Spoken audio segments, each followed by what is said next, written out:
ठीक हो गया, सही है।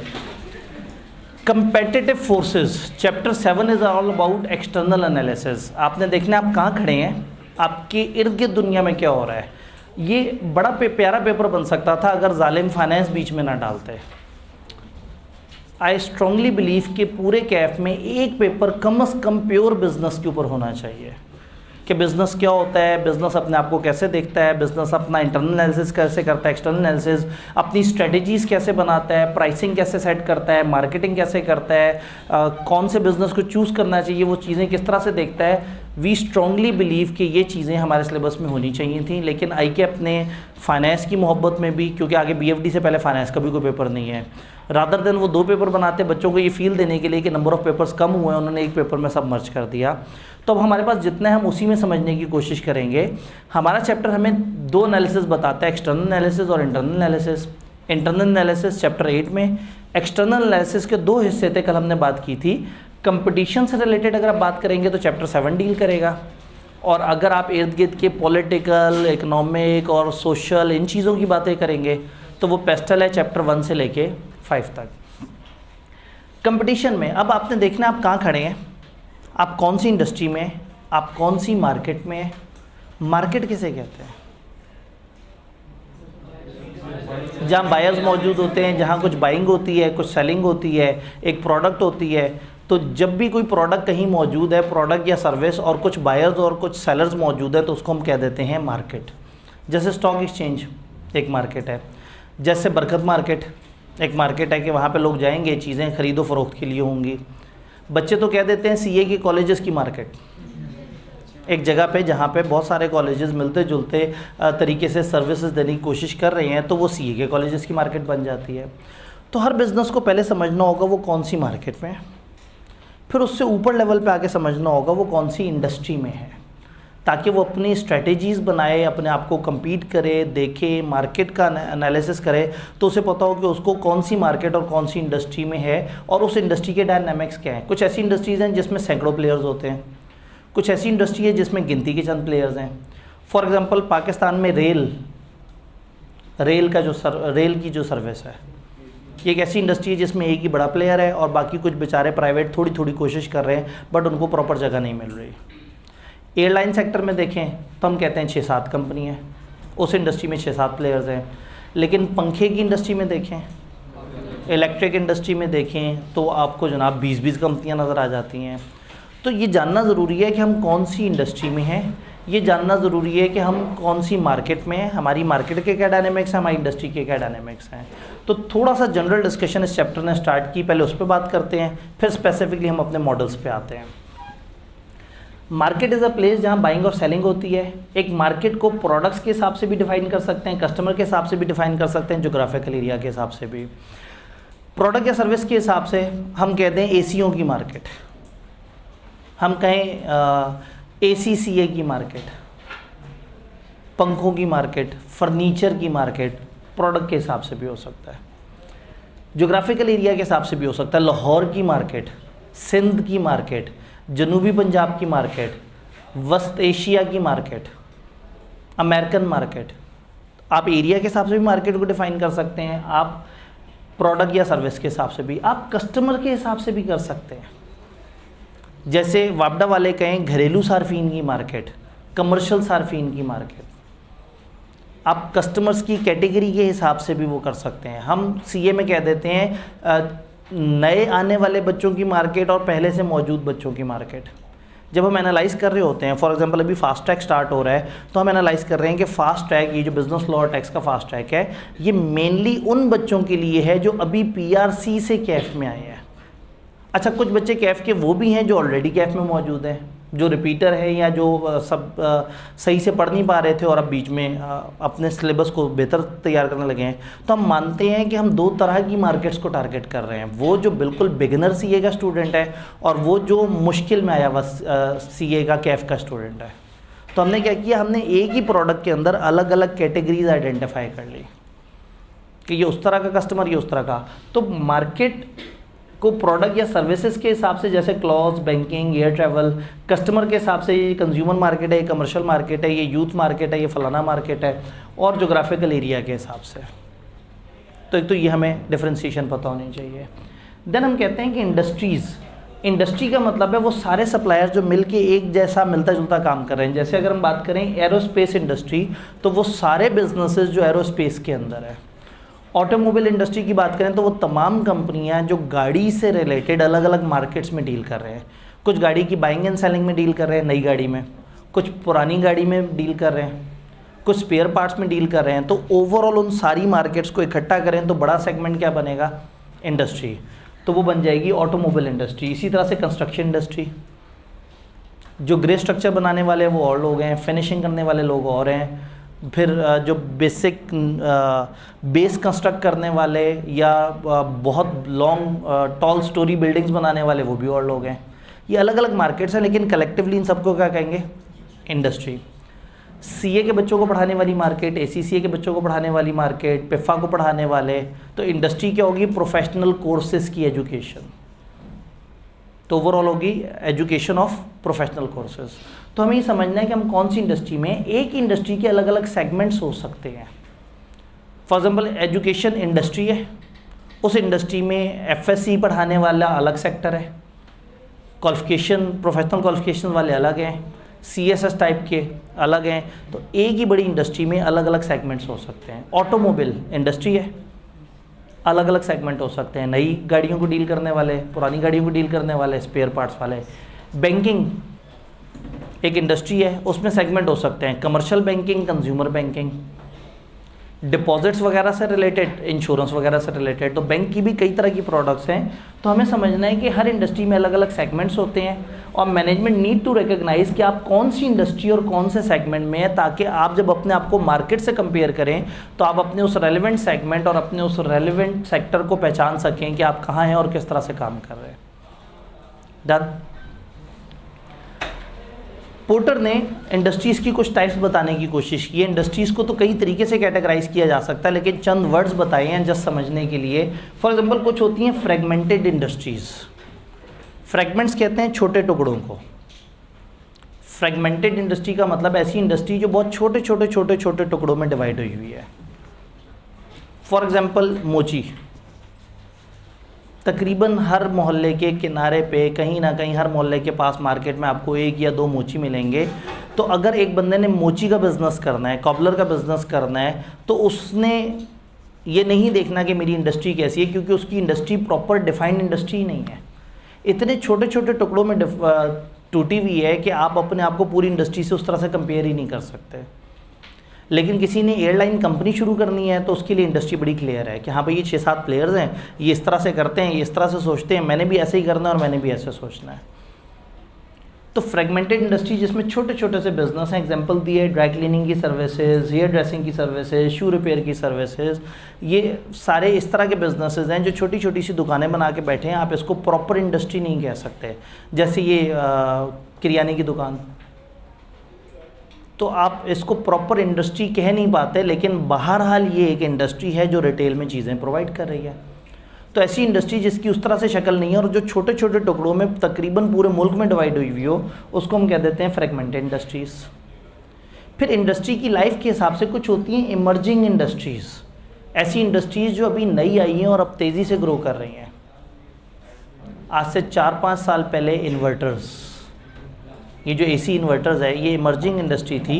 लोग इस तरफ काम नहीं कर रहे थे और अब बड़ी तेज़ी से इन्वर्टर्स पे काम हो रहा है और धड़ाधड़ लोग जो है वो इसको ख़रीदे जा रहे हैं। तो ये इमर्जिंग इंडस्ट्री का क्या मतलब है, उभरने वाली इंडस्ट्री जो अभी आहिस्ता आहिस्ता आगे आ रही है। जैसे दुनिया के लिए स्पेस ट्रैवल इंडस्ट्री, अफ्रीका के लिए टेलीकम्युनिकेशन इंडस्ट्री इमर्जिंग इंडस्ट्री है। कुछ मुल्कों में ACCA इमर्जिंग है, कुछ मुल्कों में ACCA ख़त्म हो चुका हुआ है। इंडिया में कुछ अर्से पहले किया, इंडिया वालों ने नहीं एंटर होने दिया था। बांग्लादेश में जब ACCA एंटर हुआ तो पाकिस्तानी कॉलेजेस ने बांग्लादेश में भी सर्विसेज प्रोवाइड की, क्योंकि वहाँ वो एक इमर्जिंग इंडस्ट्री थी। तो इमर्जिंग इंडस्ट्री का मतलब है जो भी नई आई है और अभी आहिस्ता आहिस्ता आहिस्ता आहिस्ता ज़ोर पकड़ेगी। तो फिर मैच्योर इंडस्ट्रीज़ होंगी कुछ जो फुल अपने बूम पे पहुंच गई होंगी। उसमें अगर देखें तो किताब ने कहा जैसे ऑटोमोबाइल के मैन्युफैक्चर है, सॉफ्ट ड्रिंक के मैन्युफैक्चर हैं, ये इंडस्ट्री अपने रूज पे पहुंची हुई है और इस वक्त मैक्सिमम कैपेसिटी पे काम कर रही है। पाकिस्तान में कुछ अरसे पहले जो कैलकुलेशन थी वो ये थी कि तकरीबन 1 महीने में 1 अरब बोतलें पी जाती हैं पाकिस्तान में। कुछ अरसे पहले की रिसर्च के मुताबिक 1 महीने में 1 अरब बोतलें पी जाती है। इतने मैच्योर लेवल पे इंडस्ट्री चली गई है कि वो इस लेवल पे सर्व कर रही है। देन डिक्लाइनिंग इंडस्ट्री की लाइफ साइकिल में कई दफ़ा कुछ ऐसी इंडस्ट्रीज ऐसे फेज़ में होती हैं कि वो डिक्लाइन कर रही होती हैं, आहिस्ता आहिस्ता ख़त्म हो रही होती हैं। कि जो टाइपराइटर्स वगैरह वाले मामलात होते थे ये ख़त्म हो गए। फिर बहुत सारे ऐसे एजेंट्स जो आपको सर्विस देते हैं कि आपके घर से डॉक्यूमेंट पिक करेंगे, आपको सारा काम करके देंगे। अब मैक्सिमम काम गवर्नमेंट के ऑनलाइन होना शुरू हो गए, ठीक है। न्यूज़पेपर वगैरह, रेडियो, पोस्ट ऑफिस, ये सारी वो इंडस्ट्रीज़ हैं जो डिक्लाइन होती जा रही है। तो इंडस्ट्री की लाइफ के हिसाब से जो नई इंडस्ट्री है वो इमर्जिंग है, जो डेवलप हुई हुई है वो मैच्योर है, जो खात्मे के करीब है वो डिक्लाइनिंग है। फिर इंडस्ट्री को देखने का एक तरीका ये है कि आप कहते हैं ग्लोबल इंडस्ट्री। कुछ इंडस्ट्रीज़ ऐसी होती हैं जो ग्लोबल होती हैं और कुछ इंडस्ट्रीज़ ऐसी होती हैं जो सिर्फ एक ही मुल्क में चल रही होती हैं। तो ऐसी इंडस्ट्री जो पूरी दुनिया में चल रही हैं और एक ही तरह की प्रोडक्ट पूरी दुनिया में चल जाती है उसको हम कह देते हैं ग्लोबल इंडस्ट्रीज़। जैसे उन्होंने एग्जांपल दी कि आपके जो माइक्रो प्रोसेसर की इंडस्ट्री है, फुटबॉल की इंडस्ट्री है। अब अगेन जिस किताब से उन्होंने छापा मारा वो एक विदेशी किताब होगी तो उन्होंने कहा जी फुटबॉल तो पूरी दुनिया की इंडस्ट्री है। तो सम टाइम कुछ इंडस्ट्रीज़ एक आध मुल्क की होती हैं और सम टाइम कुछ इंडस्ट्रीज़ पूरी ही दुनिया पे छाई हुई होती हैं। और उसमें अब जैसे ये एंड्रॉयड है, एंड्रॉयड की ऐप्स ये इंटरनेशनल ग्लोबल इंडस्ट्री है। किसी भी मुल्क में बैठ के एक बंदा एक ऐप बनाता है और जनाब 1 महीने में मिलियंस ऑफ डाउनलोड भी हो जाते हैं और धड़ाधड़ लोग आके उसको इस्तेमाल करके उसको ख़त्म करके आगे जा चुके होते हैं। तो इंडस्ट्रीज़ को के ऊपर थोड़ी सी डिस्कशन है। जब इंडस्ट्रीज़ की डिस्कशन है तो इसके साथ हम चीज़ कनेक्ट करते हैं कन्वर्जेंस। कन्वर्जेंस का मतलब है कि हम अपनी इंडस्ट्री को समटाइम कन्वर्ट कर रहे होते हैं। अब एक थोड़ा सा प्रॉब्लम है रिवीजन क्लास का। रिवीजन क्लास का पेस थोड़ा सा तेज़ होता है और रेगुलर क्लास की तरह से नहीं होता। रेगुलर क्लास में एक एक क्लास पे लहक के हमने बहुत सारे सवाल जवाब भी किए हैं, बड़ी लंबी लंबी बातें की हैं, आधे आधे घंटे की डिस्कशन भी की है। इसमें ज़्यादातर वन वे कम्युनिकेशन चल रही होगी, लेकिन बीच में एक ख़ास सेगमेंट पूरा 2-3 टॉपिक्स का एक जोन इकट्ठा करके मैं पढ़ाने के बाद आप लोगों से कभी कभार अगर टाइम होगा तो 2-3 सवाल ले लिया करूँगा, टाइम नहीं होगा तो मैं नहीं ले पाऊँगा। तो ये थोड़ा सा होपफुली आप इस चीज़ को समझेंगे कि रिवीजन क्लास का पैटर्न थोड़ा सा डिफरेंट है। ईमेल भारत मेरा आपके पास मौजूद है, मैं एंड पे भी दे रहा हूँ। फिर भी आपको कोई सवाल हो, कन्फ्यूजन हो, कभी भी यूट्यूब पे वीडियो देखते हुए कन्फ्यूजन आए, आप ईमेल कर सकते हैं। और इन दिनों ईमेल्स पे मैं काफ़ी क्विकली 1 दिन के अंदर अंदर रिस्पांस दे रहा होता हूँ, तो उसमें मैं आपके सवाल को जवाब दे दूँगा। लेकिन अगर इसमें हमने सवाल जवाब 2 वे शुरू कर दिए तो फिर हमारा मकसद फौत हो जाएगा। स्टिल टाइम होगा तो मैं बीच बीच में आपसे सवाल ले लिया करूँगा। कन्वर्जेंस, एक इंडस्ट्री दूसरी इंडस्ट्री में कन्वर्ट होना शुरू हो जाती है। 2 इंडस्ट्रियाँ आपस में जुड़ना शुरू हो जाती हैं। कुछ ऐसा होता है कि एक ख़ास इंडस्ट्री किसी तरह से चल रही थी, दूसरी इंडस्ट्री किसी और तरह से चल रही थी, वो आपस में जुड़ना शुरू हो जाती हैं। भाई पहले फिज़िकल क्लासेस अलग तरीके से चलती थी और ऑनलाइन क्लासेस बनाने वाले चलाने वाले कुछ और लोग होते थे। दोनों इंडस्ट्रीज़ अब कन्वर्ज हो गई हैं। मैं अब आप लोगों को फिज़िकली एक क्लास पढ़ा रहा हूँ और ये साथ क्लास रिकॉर्ड हो रही है और ये ऑनलाइन भी फिर बाद में यूट्यूब पे या किसी भी तरीके से देखी जा सकती है। तो इसका मतलब क्या हुआ कि ऑनलाइन क्लास वाली इंडस्ट्री और फिज़िकल क्लास वाली इंडस्ट्री आपस में कन्वर्ज हो गए। इसी तरह से कैमरा और फ़ोन पे बात करने की सहूलत, फ़ोन की एक अलग इंडस्ट्री थी, कैमरे की अलग इंडस्ट्री थी। अब ऐसे ऐसे फ़ोन आ गए हैं कि जिसमें ऐसे कैमरे हों जो कि आज से पहले कैमरे वालों के पास भी उतने हाई क्वालिटी कैमरे नहीं होते थे जितने मोबाइल में आना शुरू हो गए। आप अपने मोबाइल से बाकायदा जेन्युइनली एक पूरे ड्रामे लेवल की क्वालिटी की शूटिंग कर सकते हैं। ऐसे ऐसे कैमरे मौजूद हैं। तो मोबाइल और कैमरा आपस में कन्वर्ज हो गए। बैंक वाले बैंकिंग का काम करते थे, इंश्योरेंस वाले इंश्योरेंस का काम करते थे। बैंक वालों ने इंश्योरेंस के साथ जोड़ लिया, गाड़ियों की जो फाइनेंसिंग दी उसमें इंश्योरेंस दे दी। अक्सर बैंक कहते हैं इतने लिमिट से ऊपर अगर आपके पैसे पड़े हुए हैं आपको इतनी इंश्योरेंस हम फ्री देंगे। वो आपस में कन्वर्ज होना शुरू हो गई। मोबाइल वाली इंडस्ट्री इंटरनेट वालों के साथ मिल गई। अब मोबाइल भी है और साथ में कंप्यूटर भी है। तो स्मार्ट जो फ़ोन्स हैं वो बेसिकली एक ऐसा मोबाइल फ़ोन है which has the capability of computer. वो कंप्यूटर भी है, वो दोनों आपस में मर्ज हो गए। तो कन्वर्जेंस में क्या होता है कि दो इंडस्ट्रीज़ आपस में एक दूसरे से मर्ज हो जाती हैं। वो दो इंडस्ट्रीज़ जो या मिलती जुलती हैं या यूज़र्स को ये समझा दिया जाता है कि ये एक दूसरे के साथ चल सकती हैं। अगर ये ख्वाहिश यूज़र्स की तरफ से, कंज्यूमर्स की तरफ से आई है कि कंज्यूमर्स चाहते हैं कि ये चीज़ के साथ ये चीज़ होनी चाहिए। फॉर एग्जांपल हमने जब यहाँ पे फिज़िकल क्लासेस वगैरह दी तो बच्चों ने, मतलब मैंने अभी इस क्लास का कहा कि भाई हम लोग फिज़िकली एक वो कर रहे हैं, एक रिवीजन क्लास कर रहे हैं, तो इंटरनेट पे अगले 18 मैसेज ये थे कि सर ये ऑनलाइन अवेलेबल क्यों नहीं करा रहे, ये ऑनलाइन भी होनी चाहिए। तो यूज़र्स की डिमांड पे हमें ये समझ आया कि अब फिज़िकल क्लास अकेली शायद इतनी इफेक्टिव नहीं है, साथ में उसका एक ऑनलाइन वर्जन रिकॉर्डेड अवेलेबल होना चाहिए जो लोगों को सर्व करेगा। तो ये कहलाएगी डिमांड लेड कन्वर्जन, जिसमें कंज्यूमर ये फरमाइश करते हैं या कंज्यूमर की तरफ से बार बार ये चीज़ आती है कि भाई आपकी प्रोडक्ट में ये फीचर क्यों नहीं है। तो सम टाइम बिजनेस कंज्यूमर की ख्वाहिश पे अपने आप को कन्वर्ज करते हैं, और सम टाइम बिजनेस को लगता है कि ये चीज़ इस चीज़ के साथ मिलके आनी चाहिए, तो वो सप्लाई लेड कन्वर्जन बन जाती है, वेयर सप्लायर सी या लिंक बिटवीन डिफरेंट थिंग्स, और वो कहते हैं कि इनको जोड़ दें।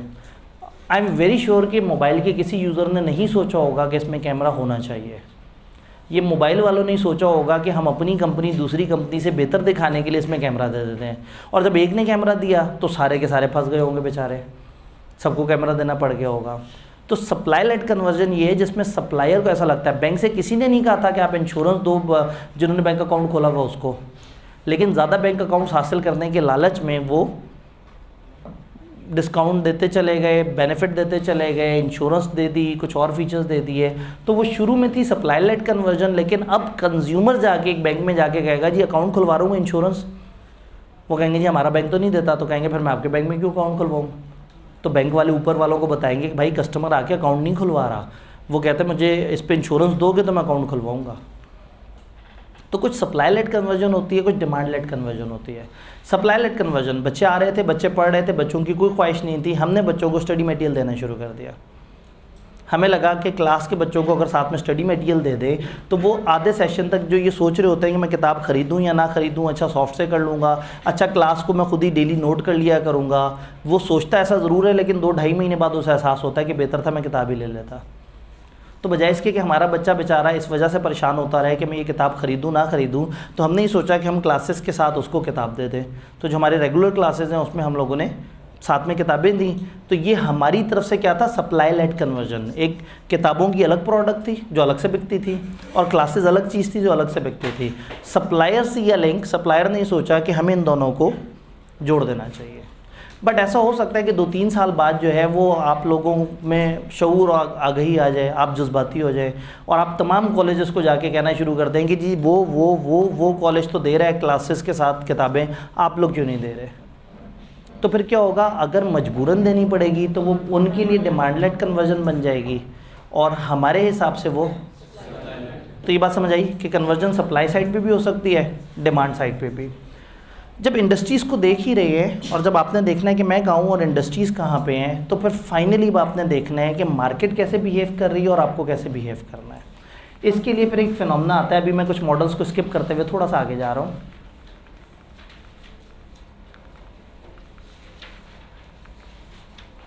आप स्ट्रेटेजिक ग्रुप देखना शुरू कर देते हैं और अपनी स्ट्रेटेजिक स्पेस फाइंड करने की कोशिश करते हैं। स्ट्रेटेजिक ग्रुप, स्ट्रेटेजिक ग्रुप का मतलब ये है कि आप अपनी इंडस्ट्री में, अपनी मार्केट में देखते ये हैं कि कितने सप्लायर्स हैं और वो क्या कर रहे हैं। कितने सप्लायर हैं, वो क्या कर रहे हैं। कोई सप्लायर किसी तरीके से बिहेव कर रहा होगा, कोई सप्लायर किसी तरीके से बिहेव कर रहा होगा। फॉर एग्जांपल आपने एक ग्राफ बनाया प्राइस और क्वालिटी का, प्राइस क्वालिटी। आपको पता लगा आपकी इंडस्ट्री ऐसी है जिसमें 3 ऐसे सप्लायर्स हैं, 3 ऐसे सप्लायर हैं, ए, बी और के। ये कम क्वालिटी की चीज़ कम प्राइस में दे रहे हैं। फिर कुछ ऐसे बिजनेसेस हैं जो बिला वजह पैसे ज़्यादा ले रहे हैं, जैसे एम और ओ। ये वो लोग हैं जो क्वालिटी दे रहे हैं कम और पैसे ले रहे हैं ज़्यादा। तो कुछ ऐसे भी हैं कि 2-3 बड़े ब्रांडेड बिजनेस हैं, वो यहाँ पे आ रहे हैं। फॉर एग्जांपल उनका नाम है जी और वाई। ये पैसे भी ज़्यादा ले रहे हैं क्वालिटी भी अच्छी दे रहे हैं। तो आपने देखा कि आपके जितने भी प्लेयर्स हैं आप उनको 3 कैटेगरीज में डिवाइड कर सकते हैं। 3 वो जो कम पैसे लेते हैं लेकिन क्वालिटी भी हल्की देते हैं, 2 वो जो पैसे ज़्यादा लेते हैं क्वालिटी हल्की देते हैं, 2 वो हैं जो पैसे भी ज़्यादा लेते हैं क्वालिटी भी। आपको नज़र आ गया यहाँ गैप है। अगर कोई ऐसा हो जो क्वालिटी ज़्यादा दे दे प्राइस कम रखे तो उसके लिए इतनी खाली जगह है मार्केट में, ये स्ट्रेटेजिक स्पेस है, ये गैप नज़र आ रहा है आपको। रादर देन कि मैं MOABKZY इन 7 को अलग अलग स्टडी करता, A की स्ट्रेटजी देखता, K की स्ट्रेटजी देता, B की, इन 7 की स्ट्रेटजी देखने के बाद मैं सोचता मुझे क्या करना चाहिए। मुझे समझ आ गया कि इनको मैं 3 ग्रुप्स में डिवाइड कर सकता हूँ। तो मैंने देखना है इस ग्रुप की क्या स्ट्रेटजी है, इस ग्रुप की क्या स्ट्रेटजी है, उस ग्रुप की क्या स्ट्रेटजी है। फॉर एग्जांपल एक नया चैनल खोलने वाला शायद ARY और जियो को एक खाने में रख दे, शायद दुनिया न्यूज़ और आज न्यूज़ और अब तक न्यूज़ या व्हाट्सएवर उनको दूसरे खाने में रख दे, शायद 2-3 नए नाम जो कि सिर्फ जाके एवं ही जो है वो मुख्तलिफ मोहल्लों में जा के लोगों को पकड़ के कि हाँ भाई आपको क्या लगता है जो इतना पानी लाहौर में खड़ा है इसमें नवाज शरीफ का कसूर है या इमरान खान का कसूर है। अब लोग भी अपने जज्बात का इजहार कर रहे हैं। तो कुछ ऐसे नए चैनल्स भी होंगे जो बाज़ारी खबरों के पीछे पड़े हुए हैं और जिनके पास कुछ मवाद नहीं है। तो जब आपने एक न्यूज़ चैनल शुरू करना है तो आपको समझ आ गया कि कुछ लोग यूँ कर रहे हैं, कुछ यूँ कर रहे हैं, कुछ यूँ कर रहे हैं, सच कोई नहीं बोल रहा। तो मार्केट में गैप है, लोग बेचारे तरस गए हैं सच सुनने को। तो अगर कोई चैनल सच बोलना शुरू कर दे तो चांसेस हैं कि बहुत सारे लोग उसकी तरफ ओरिएंट हो जाए। तो सच नाम का भी एक चैनल है, ठीक है जी, वो बंद हो जाएगा। हाँ सच, वो उसे भगा देंगे, प्रेस कॉन्फ्रेंस करवा देंगे। अच्छा जी, ठीक। तो पॉइंट समझ आया कि आप स्ट्रेटेजिक ग्रुप्स बनाते हैं। स्ट्रेटेजिक ग्रुप का क्या मतलब हुआ फिर? स्ट्रेटेजिक ग्रुप का मतलब ये हुआ कि वो नंबर ऑफ एंटिटीज़ जो एक इंडस्ट्री में मिलती जुलती स्ट्रेटेजीज़ के साथ चल रहे होते हैं, तमाम एंटिटीज़ उस ग्रुप को हम उनको कलेक्टिवली एक सिंगल कंपेटिटर काउंट कर सकते हैं। तो मैंने 7 लोगों को नहीं सोचना, मैंने 3 लोगों को सोचना है। वो क्या कर रहा है, वो क्या कर रहा है, वो क्या कर रहा है। Instead of analysing each competitor individually आप इनको ग्रुप्स में एनालाइज कर सकते हैं। जब कम कंपेटिटर्स होंगे तो स्ट्रेटेजिक ग्रुप का फ़ायदा नहीं है। पता लगा आपके 2 कंपेटिटर हैं और आप बैठे सोच रहे हैं, आब्दी साहब ने कहा था स्ट्रेटेजिक ग्रुप बनाने हैं, अब समझ नहीं आ रहा कि इन 2 के मैं ग्रुप्स कैसे बनाऊँ। भाई जब हैं ही 2 तो उन 2 को एनालाइज कर लें। अगर कंपेटिटर 17 हैं, अब जैसे न्यूज़ चैनल के केस में 20 से ऊपर न्यूज़ चैनल है, तो आप बजाय इसके कि 20 को स्टडी करें, आप उनकी मिलती जुलती प्रॉपर्टीज़ पे उनकी ग्रुपिंग कर दें और उस पूरे ग्रुप को समझ लें कि वो पूरा ग्रुप क्या कर रहा है।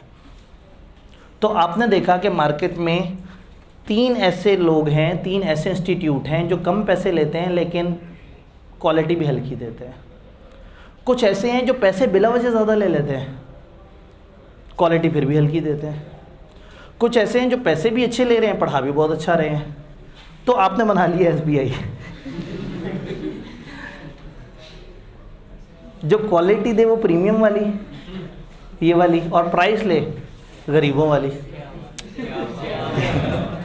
तो ये गैप नज़र आता है। आप उस गैप पे काम करते हैं तो आप ये देखें कि जब उस गैप को आइडेंटिफाई किया तो हालांकि रिपोर्टिंग बहुत स्ट्रॉन्ग नहीं था, स्टिल एक अचानक से बड़ी चीज़ें चेंज हुई और नज़र आया कि yes this was the area जिस पे कोई काम नहीं कर रहा था। बच्चे अच्छा पढ़ना भी चाहते थे लेकिन बच्चे बहुत महंगी प्राइसेस से भी तंग थे। तो campus inauguration discount, economic disturbance assistance, फलाना फलाना। तो उससे क्या हुआ कि मार्केट में एक बहुत बड़ी स्पेस थी कि जो भी अच्छा पढ़ाने की कोशिश करता था वो सोचता था कि मुझे तो महंगा होना चाहिए। तो ये गैप था। जब इस गैप पे काम किया तो ऑटोमेटिकली आपने उस गैप के अंदर पॉपुलेशन का एक बड़ा चंक अपनी तरफ अट्रैक्ट कर लिया। तो एक अप्रोच ये होती है कि आप देखते हैं कि स्पेस कहाँ है।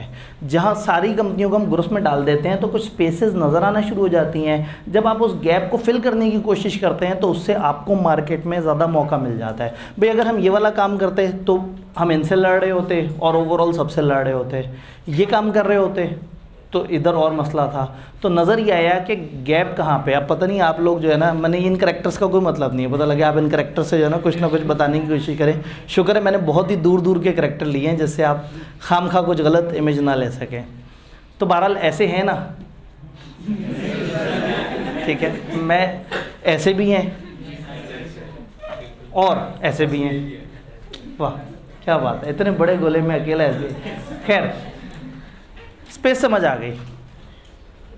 देन इंडस्ट्री को आपने समझ लिया, आपने अपने ओवरऑल सेगमेंट को समझ लिया कि हाँ भाई इस सेगमेंट में कहाँ पे स्पेस है।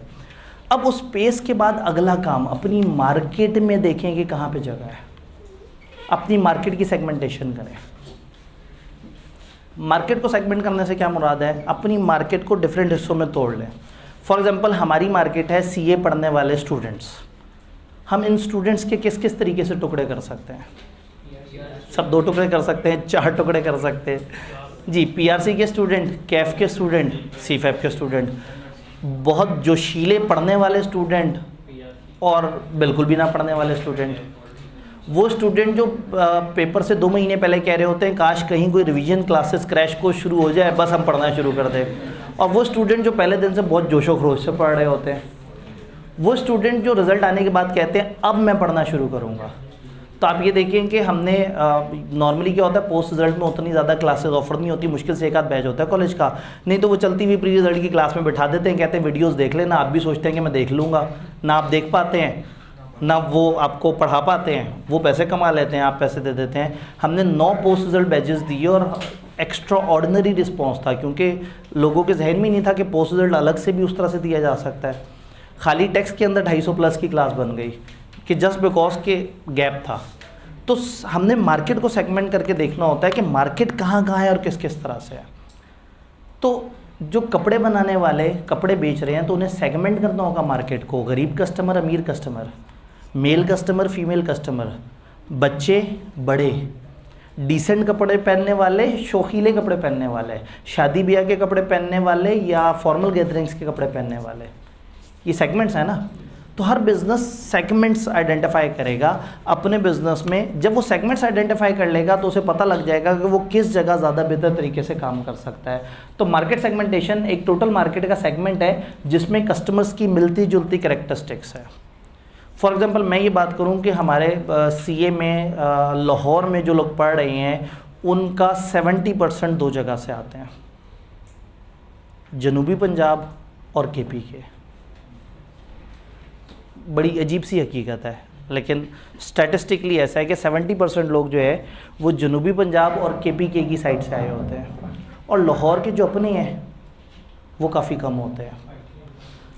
तो जब ईदों पे छुट्टियों का फ़ैसला होता है, जब बैचेस स्टार्ट करने का फ़ैसला होता है, तो कॉलेजेस को फिर देखना होता है कि उनकी मार्केट में जो सेगमेंट्स हैं वो कौन से बड़े सेगमेंट हैं। तो जो दूसरे इलाकों का सेगमेंट है वो सबसे बड़ा है, तो कॉलेजेस को चाहते ना चाहते ज़्यादा छुट्टियां देनी पड़ जाती हैं, क्योंकि वो स्टूडेंट्स को 4-5 दिन पहले तो बुकिंग करवानी होती है बसों में।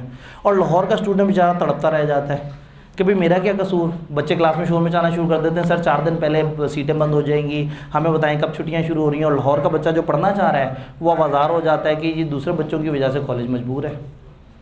तो ये दिस इज़ इम्पॉर्टेंट कि आप सेगमेंट्स को आइडेंटिफाई करें और फिर आप उन सेगमेंट्स के मुताबिक काम करें कि कौन किस तरह की कैरेक्टरिस्टिक्स रखता है, कौन किस तरह की।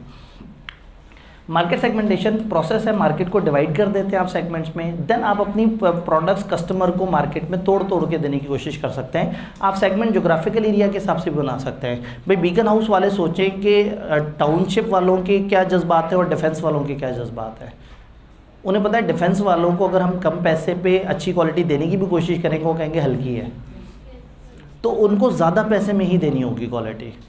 और टाउनशिप में आप पैसे बढ़ाएंगे, लोग बीकन हाउस में नहीं आएंगे, उसके आसपास की किसी ब्रांड में 2-3 हज़ार रुपये कम के फासले से चले जाएंगे। तो वही बीकन हाउस टाउनशिप में किसी और प्राइस के साथ होगा, वहाँ किसी और तरह की प्राइस के साथ होगा।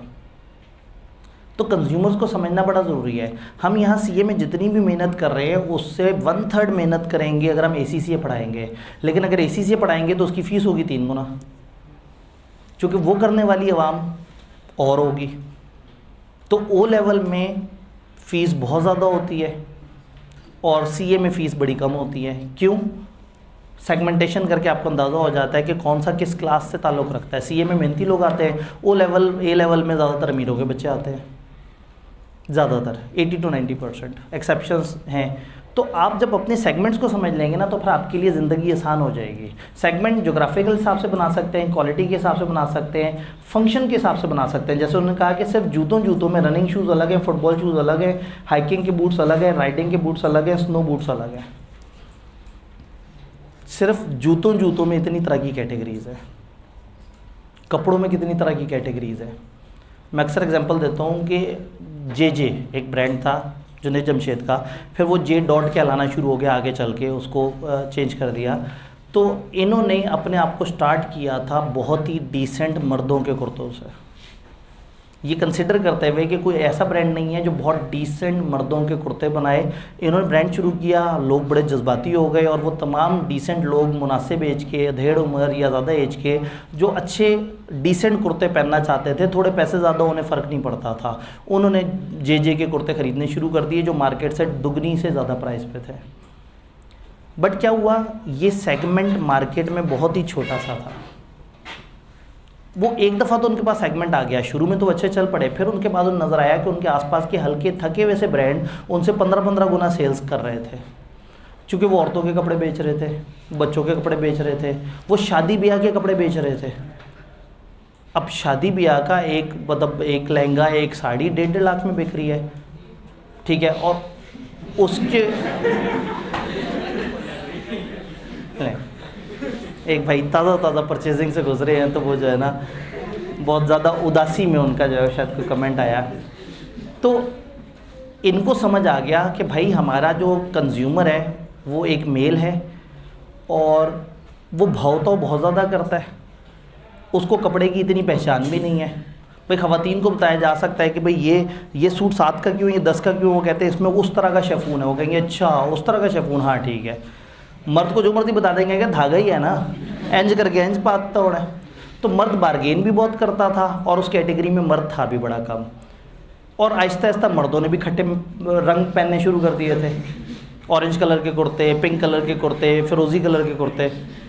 तो उन्हें समझ आया कि मार्केट सेगमेंटेशन करके अंदाज़ा हुआ कि हम मार्केट की एक बहुत बड़ी पॉपुलेशन लूज़ कर रहे हैं, क्योंकि हम बच्चों के कपड़े नहीं दे रहे, हम ख़वातीन के कपड़े नहीं दे रहे। उन्होंने फिर ख़वातीन और बच्चों के कपड़े भी आहिस्ता आहिस्ता करके इंट्रोड्यूस कराए, फिर परफ्यूम्स वगैरह ले आए, कुछ और चीज़ें। आज जे डॉट की किसी भी आउटलेट पे किनारे पे कहीं शर्मिंदा से कुछ 5-6 हैंगर्स पे मर्दों के कपड़े टंगे हुए होते हैं और बाकी तूफ़ान मचा हुआ होता है ख़वातीन और बच्चों के कपड़ों से। अगेन दिस इज़ सेगमेंटेशन, कि आप देखते हैं कि आपका कंज्यूमर किस किस तरह का है, किस एज ग्रुप का है, किस सोशल क्लास का है, किस एरिया का, आप उसके मुताबिक भी काम करते हैं। तो जिस तरह से आपने स्ट्रेटेजिक स्पेस वहाँ निकाला था ना, उसी तरह से स्ट्रेटेजिक स्पेस आप सेगमेंटेशन में भी निकाल सकते हैं। क्या आप कह सकते हैं कि हमारी सेल्स यंग और सिंगल्स को इतनी है, यंग एंड मैरिड को इतनी है, मैरिड यंग चिल्ड्रन को इतनी है, फलाना को इतनी, मैरिड चिल्ड्रन लेफ्ट होम, इनके ऊपर कोई काम नहीं कर रहा, रिटायर्ड पे काम कर रहे हैं, फलाना। जो घर बनाने वाले थे उन्होंने देखा कि पुराने ज़माने में क्या होता था, कंबाइंड फैमिली सिस्टम होते थे, बड़े बड़े घर, और फिर क्या होता था कि अगर छोटे घर भी होते थे तो कम से कम 10 मरले के होते थे। फिर लाहौर जैसे शहर में एक बहुत बड़ी पॉपुलेशन है, दूसरे शहर से आए हुए उस बंदे की जो मेहनत कर रहा है, आहिस्ता आहिस्ता यहाँ पे नौकरी उसकी चल पड़ती है, फिर वो शादी करता है और सिर्फ वो और उसकी मिसेज़ लाहौर में रहते हैं, बाकी सारे घर वाले होते हैं आबाई शहर में। तो ऐसे लोगों को लाहौर में 10 मरले का घर नहीं चाहिए, इनको 5 मरले का घर भी नहीं चाहिए, इनको चाहिए फ्लैट्स 1-2 कमरों के, इनको चाहिए एक रूम हो, एक साथ सेटिंग एरिया और साथ किचन सा बना हुआ हो जिसका किराया कम हो। तो जब कॉन्ट्रैक्टर्स ने, मार्केटर्स ने इस चीज़ को देखा कि मार्केट में ये सेगमेंट खाली है जिस पे कोई काम नहीं कर रहा, मैरिड लेकिन अपने घरों में ना रहने वाले लोग, तो इन लोगों के लिए छोटे छोटे अपार्टमेंट, छोटे छोटे फ्लैट्स, तो अचानक से बहुत ज़्यादा फ्लैट्स बनने शुरू हो गए, अपार्टमेंट्स बनना शुरू हो गए। सरप्राइजिंगली उनकी सेल सबसे ज़्यादा तेज़ थी, क्योंकि देयर वाज अ गैप। तो जिस तरह से इंडस्ट्री में भी गैप होता है ना, उस तरह से मार्केट में भी गैप होता है। तो मार्केट की सेगमेंटेशन करके आप उस गैप को आइडेंटिफाई करते हैं। मार्केट की सेगमेंटेशन के फ़ायदे क्या हैं, अगेन किताब में, आईकेप की किताब में नहीं दिए हुए, मैंने ऑन सेफर साइड एक ट्यूटर नोट डाला हुआ है किताब में। किताब में अगर कहीं ये चीज़ लिखी नज़र आए ना, ट्यूटर नोट, जो सॉफ्ट में आप लोगों से लिंक पे शेयर हो रही होगी, तो उसमें क्या होता है कि टीचर इजाफी कुछ डिटेल दे रहा है जो कि आईकेप की किताब में नहीं लिखी हुई। तो सेगमेंटेशन के फ़ायदे अगर आईकेप आपसे लॉजिकली पूछे और ये एक्सपेक्ट करें कि आपको पता होगा, तो बेहतर है कि आप एक दफ़ा इस लिस्ट को पढ़ लें। सेगमेंटेशन से क्या होगा, आप कस्टमर नीड ज़्यादा बेहतर मैच करेंगे, आपका प्रॉफिट ज़्यादा बढ़ जाएगा, क्योंकि किसी सेगमेंट पे कुछ होगा, किसी सेगमेंट पे कुछ और तरीके से। जो सीए में नया बच्चा आ रहा है उसे तो नहीं पता कि होना क्या है। यूनिवर्सिटी की फीसें 4-5 लाख रुपए, उसे आप कहेंगे 1.5 लाख में पहला लेवल, वो कहेगा 1.5 लाख बस, वो एडमिशन करा देगा। जब कैफ में आएगा तो वो एक एक पेपर की एक एक इंस्टॉलमेंट पे लड़ रहा होगा। तो वही मार्केट में जो बिगिनर स्टूडेंट है उसको मुंह फाड़ के 1.5 लाख फीस बोल दो, मसला ही कोई नहीं। और 10,000 रजिस्ट्रेशन भी ले लो तो दे देगा। मैं पिछले दिनों यहाँ एक बच्चे के एडमिशन में मैं हैरान हुआ, मैंने कहा ये इसको नहीं पता था हम कैसे लोग हैं, ये इतने ज़्यादा पैसे कैसे दे गया है। मतलब सबको पता है कि इधर आके तो हमने बहुत ज़्यादा भाव करना है, बहुत ज़्यादा एप्लीकेशन देनी है फलाना। अब वो कोई नया बच्चा था, मासूम सा बच्चा, पता नहीं वो अच्छे खासे पैसों में एडमिशन करा के बैठा था पीआरसी में। और मेरा दिल कर रहा था कि इस बच्चे को हम कहें कि भाई आ जाओ, तुम्हें थोड़ा डिस्काउंट दे देते हैं, बहुत ज़्यादा ही तुम ज़्यादा ही जज्बाती हो गए, इतना नहीं देने होते पैसे। तो अगेन दिस इज़ सेगमेंटेशन। जब आप सेगमेंट करते हैं तो आपको पता लग जाता है कि हाँ पीआरसी इज़ द प्लेस जहाँ ज़्यादा पैसे रखे जा सकते हैं, कैफ इज़ द प्लेस जहाँ पे इस तरह की स्ट्रेटेजीज़ होंगी, सीफैप इज़ द प्लेस जहाँ इस तरह की स्ट्रेटेजीज़ होंगी। तो सेगमेंट बनाने से आप ज़्यादा बेहतर प्रॉफिट कमा सकते हैं, आप बेटर अपॉर्चुनिटीज़ ले सकते हैं, आप ज़्यादा कस्टमर्स को रिटेन कर सकते हैं। अगर आप पीआरसी पे भी काम कर रहे हैं, कैफ पे भी काम कर रहे हैं, सीफैप पे भी काम कर रहे हैं, तो फिर क्या होगा कि आप पीआरसी के बच्चों को कैफ में, कैफ के बच्चों को सीफैप में रिटेन कर सकते हैं। सम टाइम एक बच्चा आया और उस बच्चे ने आकर डिस्कशन की जी मैंने कैफ के ये 1-2 पेपर पढ़ने हैं, तो फ्रंट ऑफिस की कोशिश होती है कि आज ही उससे वो सारे पैसे ले ले। और मैं उन्हें यही कहता हूँ कि भाई आप ये सोचो कि ये बच्चा पहली दफ़ा आपके पास नहीं आ रहा, ये अगले काफ़ी सेशन तक अलग अलग सब्जेक्ट में आपके पास आना है। आज ये बिल्कुल सीए के बिगनर लेवल पे है, आप सीए फाइनल के एंड तक पहुँचे हुए हैं, आप हर तरह का सब्जेक्ट दे रहे हैं। तो आप ये मत सोचें कि आज इसको अगर हम 5,000 छोड़ देंगे तो उसमें हमारा कोई नुकसान है। आप अगर आज जैसे 5,000 कम कर देते हैं और ये बच्चा आपका लॉयल फैन बन जाता है या आपके साथ अच्छे तरीके से चलता है तो ये रिपीट होगा। तो अगर आपके पास स्ट्रेटिफिकेशन है, अगर आपके पास सेगमेंटेशन है, तो फिर आप ज़्यादा बेहतर तरीके से अचीव कर सकते हैं। अगर आप बच्चों के मोबाइल भी बनाते हैं और बड़ों के मोबाइल भी बनाते हैं तो बच्चे आप ही की कंपनी का मोबाइल ख़रीदेंगे बड़े होके। अगर आप बच्चों की स्कूलिंग भी कर रहे हो और यूनिवर्सिटी भी आपने अपनी बनाई हुई है तो वो बच्चे जो आप ही के स्कूलिंग सिस्टम से मुतासिर होंगे वो आप ही की यूनिवर्सिटी में भी आएंगे। तो ज़्यादा कस्टमर रिटेन होते हैं। मार्केट कम्युनिकेशन को टारगेट कर सकते हैं, आपको पता होता है कि हमने किस वक्त किसको कैसे टारगेट करना है। अगर हम सारी तरह के स्टूडेंट्स को एक जैसा स्टूडेंट माने तो गलत है। कल जैसे बात हो रही थी कि जी वो मैसेज आया था कि जी वो जो बच्चे जो एंड वाले हैं उनको अगर पीपी का बैच करना हो, अब हमने उसको टारगेट किया था, हमें पता था कि जो कैफ के बच्चे स्टार्टिंग वाले हैं उनको ज़रूरत नहीं है, लेकिन वो लोग जो आखिरी 2-3 पेपर्स में देयर आर चांसेस कि उनमें कुछ बच्चे होंगे। कल बल्कि यहाँ पे जिक्र हो रहा था कि जी वो बड़ी अजीब सी मार्केटिंग थी या वो मतलब उसमें को बहुत ज़्यादा अच्छे ग्राफिक्स नहीं थे। मुझे कल से अब तक कई बच्चों ने और फ्रंट ऑफिस पे भी जाके कई बच्चों ने कहा है कि जी ये वाला बैच हमें नहीं पता था और इससे हमें फ़ायदा हो सकता है। तो समटाइम क्या होता है कि आप समझते हैं कि कौन सी टारगेट मार्केट और आपने उसको क्या पैगाम देना है। जो बच्चे हमारे पास बिज़नेस लॉ पढ़ के गए होंगे, हमें ये समझ आनी चाहिए कि हमें उनको पीआरसी के मार्केटिंग के मैसेज नहीं करने चाहिए। हमें उन्हें बताना चाहिए कि आगे हम कंपनी लॉ का कॉस्ट अकाउंटिंग का बड़ा ज़बरदस्त सा कम्बो बैच दे रहे हैं। क्योंकि जो बी लॉ और शुरू के 2-3 पेपर पढ़ के गया वो ग्रुप ए में से कॉस्ट उठाएगा और ग्रुप बी में सबसे पहले कंपनी लॉ उठाएगा। तो जब आप अपनी सेगमेंटेशन कर लेते हैं मार्केट की तो आपके लिए ईजी हो जाता है कि आपने किस ग्रुप के साथ क्या स्ट्रेटेजी लगानी है। डन। तो ये जेनेरिक डिस्कशन है जो इस चैप्टर ने ओवरऑल अप्रोच के ऊपर बताई कि आपने बिज़नेस क्या है, मार्केट किसे कहते हैं, इंडस्ट्री किसे कहते हैं, इंडस्ट्री के सेगमेंट्स किसे कहते हैं, आपने किन सेगमेंट्स को फोकस करना है, आप स्पेस कहाँ निकाल सकते हैं और आप सेगमेंटेशन से क्या फ़ायदा उठा सकते हैं। इसके बाद फिर हम देखेंगे कि इस चैप्टर में जो 2-3 मॉडल्स हैं हम उसके ऊपर बात करेंगे। आगे जाने से पहले एक भाई का शायद एक सवाल था। आपका सवाल था? कोई नहीं था सवाल? आप अंगड़ाई ले रहे थे शायद। मैं पढ़ा रहा था तो मुझे लगा आपका हाथ खड़ा है। ठीक है, सही है। कोई अभी तक जितनी हमने बात की उसमें कोई मोटी मोटी कन्फ्यूजन हम उसको डिस्कस करें फिर आगे चलें। दामन वक्त में गुंजाइश कम है, मुकाबला सख्त है। कोई सवाल नहीं है? कुछ नहीं समझ आ रहा? सारा समझ आ रहा है? ठीक। लें जी, हम आते हैं जो डिफरेंट मॉडल्स हैं। लो, आगे जाने के बाद सवाल आया। क्या है सवाल?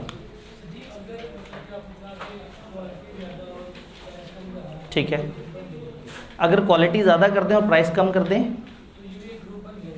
ये भी एक ग्रुप बन जाएगा, बिल्कुल ऐसे ही है।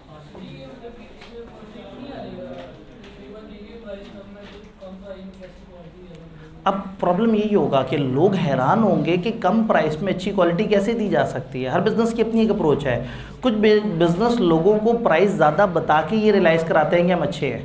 भाई ग्रुप में तो वो ग्रुप भी था जो ज़्यादा प्राइस में हल्की चीज़ दे रहे थे, जस्टिफाई वो भी कर लेते हैं। हर बिज़नेस की ना अपनी एक स्ट्रैटेजी है। वो अपने कुछ लोग ऐसे हैं जिनको आप जितना भी बता दें कि हम आपके साथ मुखलिस हैं, वो कहेंगे यार सस्ते पैसे ले रहे हैं, अच्छे नहीं होंगे। दूसरा ज़्यादा पैसे ले रहा है, उधर चले जाना चाहिए। लेकिन एक बहुत बड़ी तादाद वो होगी जो पैसे ज़्यादा दे नहीं पा रहे लेकिन वो अच्छी क्लासेस ढूंढ भी रहे हैं। तो आप सही कह रहे हैं, कन्फ्लिक्ट आएगा, कुछ लोगों को कन्फ्लिक्ट आएगा। अब यही तो हुस्न है मार्केट का कि मार्केट में हर तरह के लोग होते हैं। जो 100% लोग हैं ना, उनमें से हर बंदे का अपना एक मिजाज है। फॉर एग्जांपल, मैं हमेशा मानता हूँ कि FR1 should not be offered in fast track batch. FR1 एक मैच्योर पेपर है, वो फास्ट ट्रैक में 1.5 महीने में, 1.25 महीने में ऑफ़र नहीं होना चाहिए। आप बच्चे से पैसे ले सकते हैं लेकिन अल्टीमेटली बच्चा तंग हो जाएगा, FR2 भी डिस्टर्ब होगा, FR1 पास होने की प्रोबेबिलिटी भी कम होगी। मैं ये मानता हूँ कि बिज़नेस लॉ और टैक्स, इनमें से कोई एक पेपर होना चाहिए। हम जब भी फास्ट ट्रैक देते हैं हम इन 2 सब्जेक्ट्स में देते हैं। बट अगेन शायद मार्केट में 10-15% ऐसे बच्चे भी हैं जो चाहते हैं कि वो जब एक ही सब्जेक्ट पढ़ें तो क्यों ना वो FR1 पढ़ें, ताकि उनकी इतनी अच्छी अकाउंटिंग की बेस बन जाए। जब उन्होंने 1.25 महीना 1.5 महीना सिर्फ अकाउंटिंग की हो तो जब वो आगे जाएंगे तो उनकी अकाउंटिंग की बेस बड़ी अच्छी बनी हुई होगी। अब मैं उन 15% लोगों के ख्यालात तो नहीं बदल सकता, बट मैं 85% लोगों को सर्व कर सकता हूँ। तो कहीं ना कहीं कोई ऐसा होगा जो उन 15% बच्चों को प्रोडक्ट देगा जिनको मार्केट वाले नहीं दे रहे होंगे, वो उन 15% बच्चों में से अपना शेयर निकाल लेगा। तो मार्केट डाइवर्स होती है, हर किसी का अपना थॉट पैटर्न होता है। कुछ लोग प्राइस के साथ क्वालिटी को रिलेट करते हैं, कुछ लोगों को जेन्युइन पैसे देने का मसला होता है, कुछ लोगों को पता होता है कि नहीं प्राइस का ताल्लुक इस चीज़ से नहीं है कि क्वालिटी कैसी है, इस चीज़ से है कि इंसान कैसे है। समटाइम एक ही इंसान होता है, एक जगह होता है प्राइस डिफरेंट होती है, वही इंसान दूसरी जगह होता है प्राइस डिफरेंट होती है। इंसान वही होता है, सर्विस वही होती है, प्राइस में फ़र्क होता है। तो आपको समझ आ जाता है कि मसला इस इंसान या इसकी क्वालिटी का नहीं था, इदारे की स्ट्रेटेजी का था कि इदारा हाई प्राइस कर रहा था या इदारा लो प्राइस कर रहा था।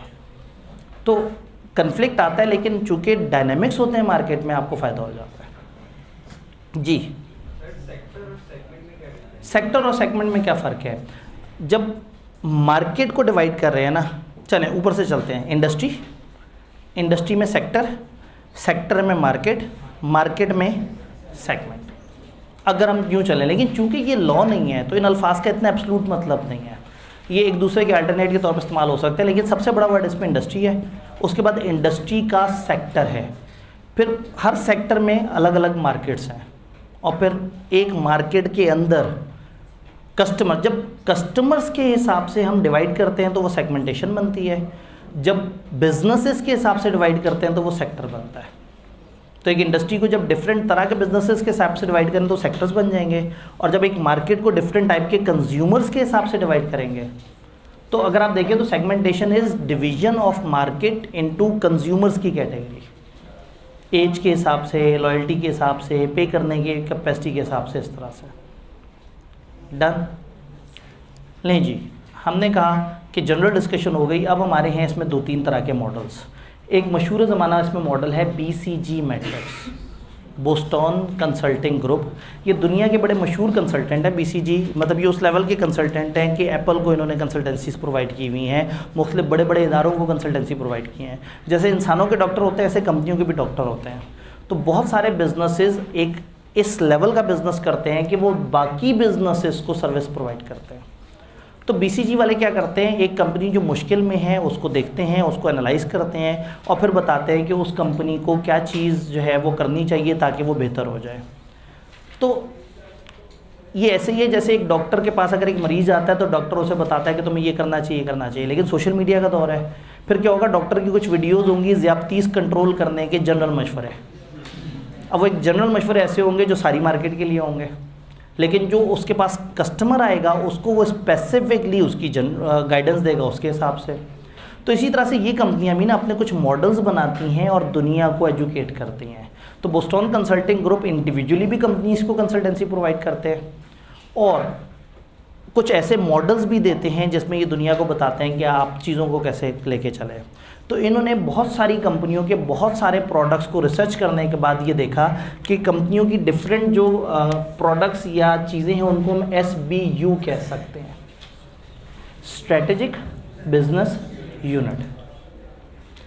एक कंपनी के कई दफ़ा कई प्रोडक्ट्स होते हैं, कई दफ़ा एक कंपनी की कई ब्रांचेस होती हैं, कई दफ़ा एक कंपनी की कई लोकेशंस होती हैं, कई दफ़ा एक कंपनी के कई डिपार्टमेंट्स होते हैं, कई दफ़ा एक कंपनी के कई तरह के वेंचर होते हैं। फॉर एग्जांपल एक रेस्टोरेंट है, वो चाइनीज़ खाना भी देता है, पाकिस्तानी खाना भी देता है और ब्रेकफास्ट वगैरह भी देता है। तो शायद वो रेस्टोरेंट वाला पाकिस्तानी खानों की स्ट्रेटजीज अलग रखेगा, चाइनीज़ की अलग रखेगा, ब्रेकफास्ट की अलग रखेगा। तो उस रेस्टोरेंट के उसके 3 तरह के कुजीन, उसके बन गए 3 SBU, strategic business unit. Samsung जैसी कंपनियों को देखें तो हो सकता है वो कहते हो कि यूरोप की मार्केट, मिडल ईस्ट की मार्केट, अमेरिकन मार्केट, तो उनके लिए अमेरिकन मार्केट पूरी की पूरी एक SBU होगा जिसके बारे में वो डिसीजन लेंगे। उस SBU में फर्दर छोटे छोटे SBU हो सकते हैं। SBU कहते हैं बिजनेस के उस स्मॉल यूनिट को जिससे रिलेटेड स्ट्रेटजीज किसी और बिजनेस से फ़र्क है। अब अगर मैं बात कर रहा हूँ कि हम कैफ में अलग स्ट्रेटजीज लेके चलेंगे और PRC में अलग लेके चलेंगे, तो PRC एक SBU हो गया। अच्छा, फ़र्ज़ करें कल को हम 3 कैंपस के साथ आते हैं तो हम कहते हैं इस कैंपस की स्ट्रेटजीज फ़र्क हैं, उसकी फ़र्क है, उसकी फ़र्क है, तो अब हमारा एक कैंपस SBU बन जाएगा। फिर उस एक कैंपस के अंदर छोटे छोटे 2-3 SBUs होंगे। तो SBU है बिज़नेस का वो small unit, strategic business unit, जिससे रिलेटेड आप स्ट्रेटेजी को अलग से करते हैं। तो इन्होंने कहा भाई आप अपने जितने भी SBUs हैं ना, उनको 4 में से किसी एक कैटेगरी में डिवाइड कर लें। अब SBU can be product, SBU can be department, SBU can be location. तो इस मॉडल में 2 वेरिएबल हैं, एक वेरिएबल है मार्केट शेयर और एक है मार्केट ग्रोथ। मार्केट शेयर का मतलब है कि आपका SBU उस मार्केट में अपने बाकी कंपेटिटर्स की निस्बत कहाँ पे खड़ा हुआ है, और मार्केट ग्रोथ का मतलब है कि उस वाले SBU की जो मार्केट है वो कितनी तेज़ है। फॉर एग्जांपल गोरमे वाले फर्नीचर का काम करते हैं, फर्नीचर उनका एक SBU है, फार्मेसी उनका एक SBU है, बेकरी उनका SBU है, शादी हॉल उनका एक SBU है। बात समझ रहे? तो फर्नीचर नामी SBU को जब वो देखेंगे तो वो देखेंगे कि उनके फर्नीचर का फर्नीचर की मार्केट में कितना शेयर है। फॉर एग्जाम्पल मैं कहता हूँ कि जितना भी फर्नीचर बिक रहा है उसमें से 10% शेयर है गोरमे का, तो हमें पता लग जाएगा कि उनका शेयर बहुत हाई नहीं है, मीडियम या लो शेयर है। अब अगली चीज़, फर्नीचर की मार्केट कितनी तेज़ है, फर्नीचर की मार्केट में ग्रोथ कितनी है, तो पता लगा फर्नीचर की मार्केट उतनी तेज़ ग्रोथ वाली मार्केट नहीं है।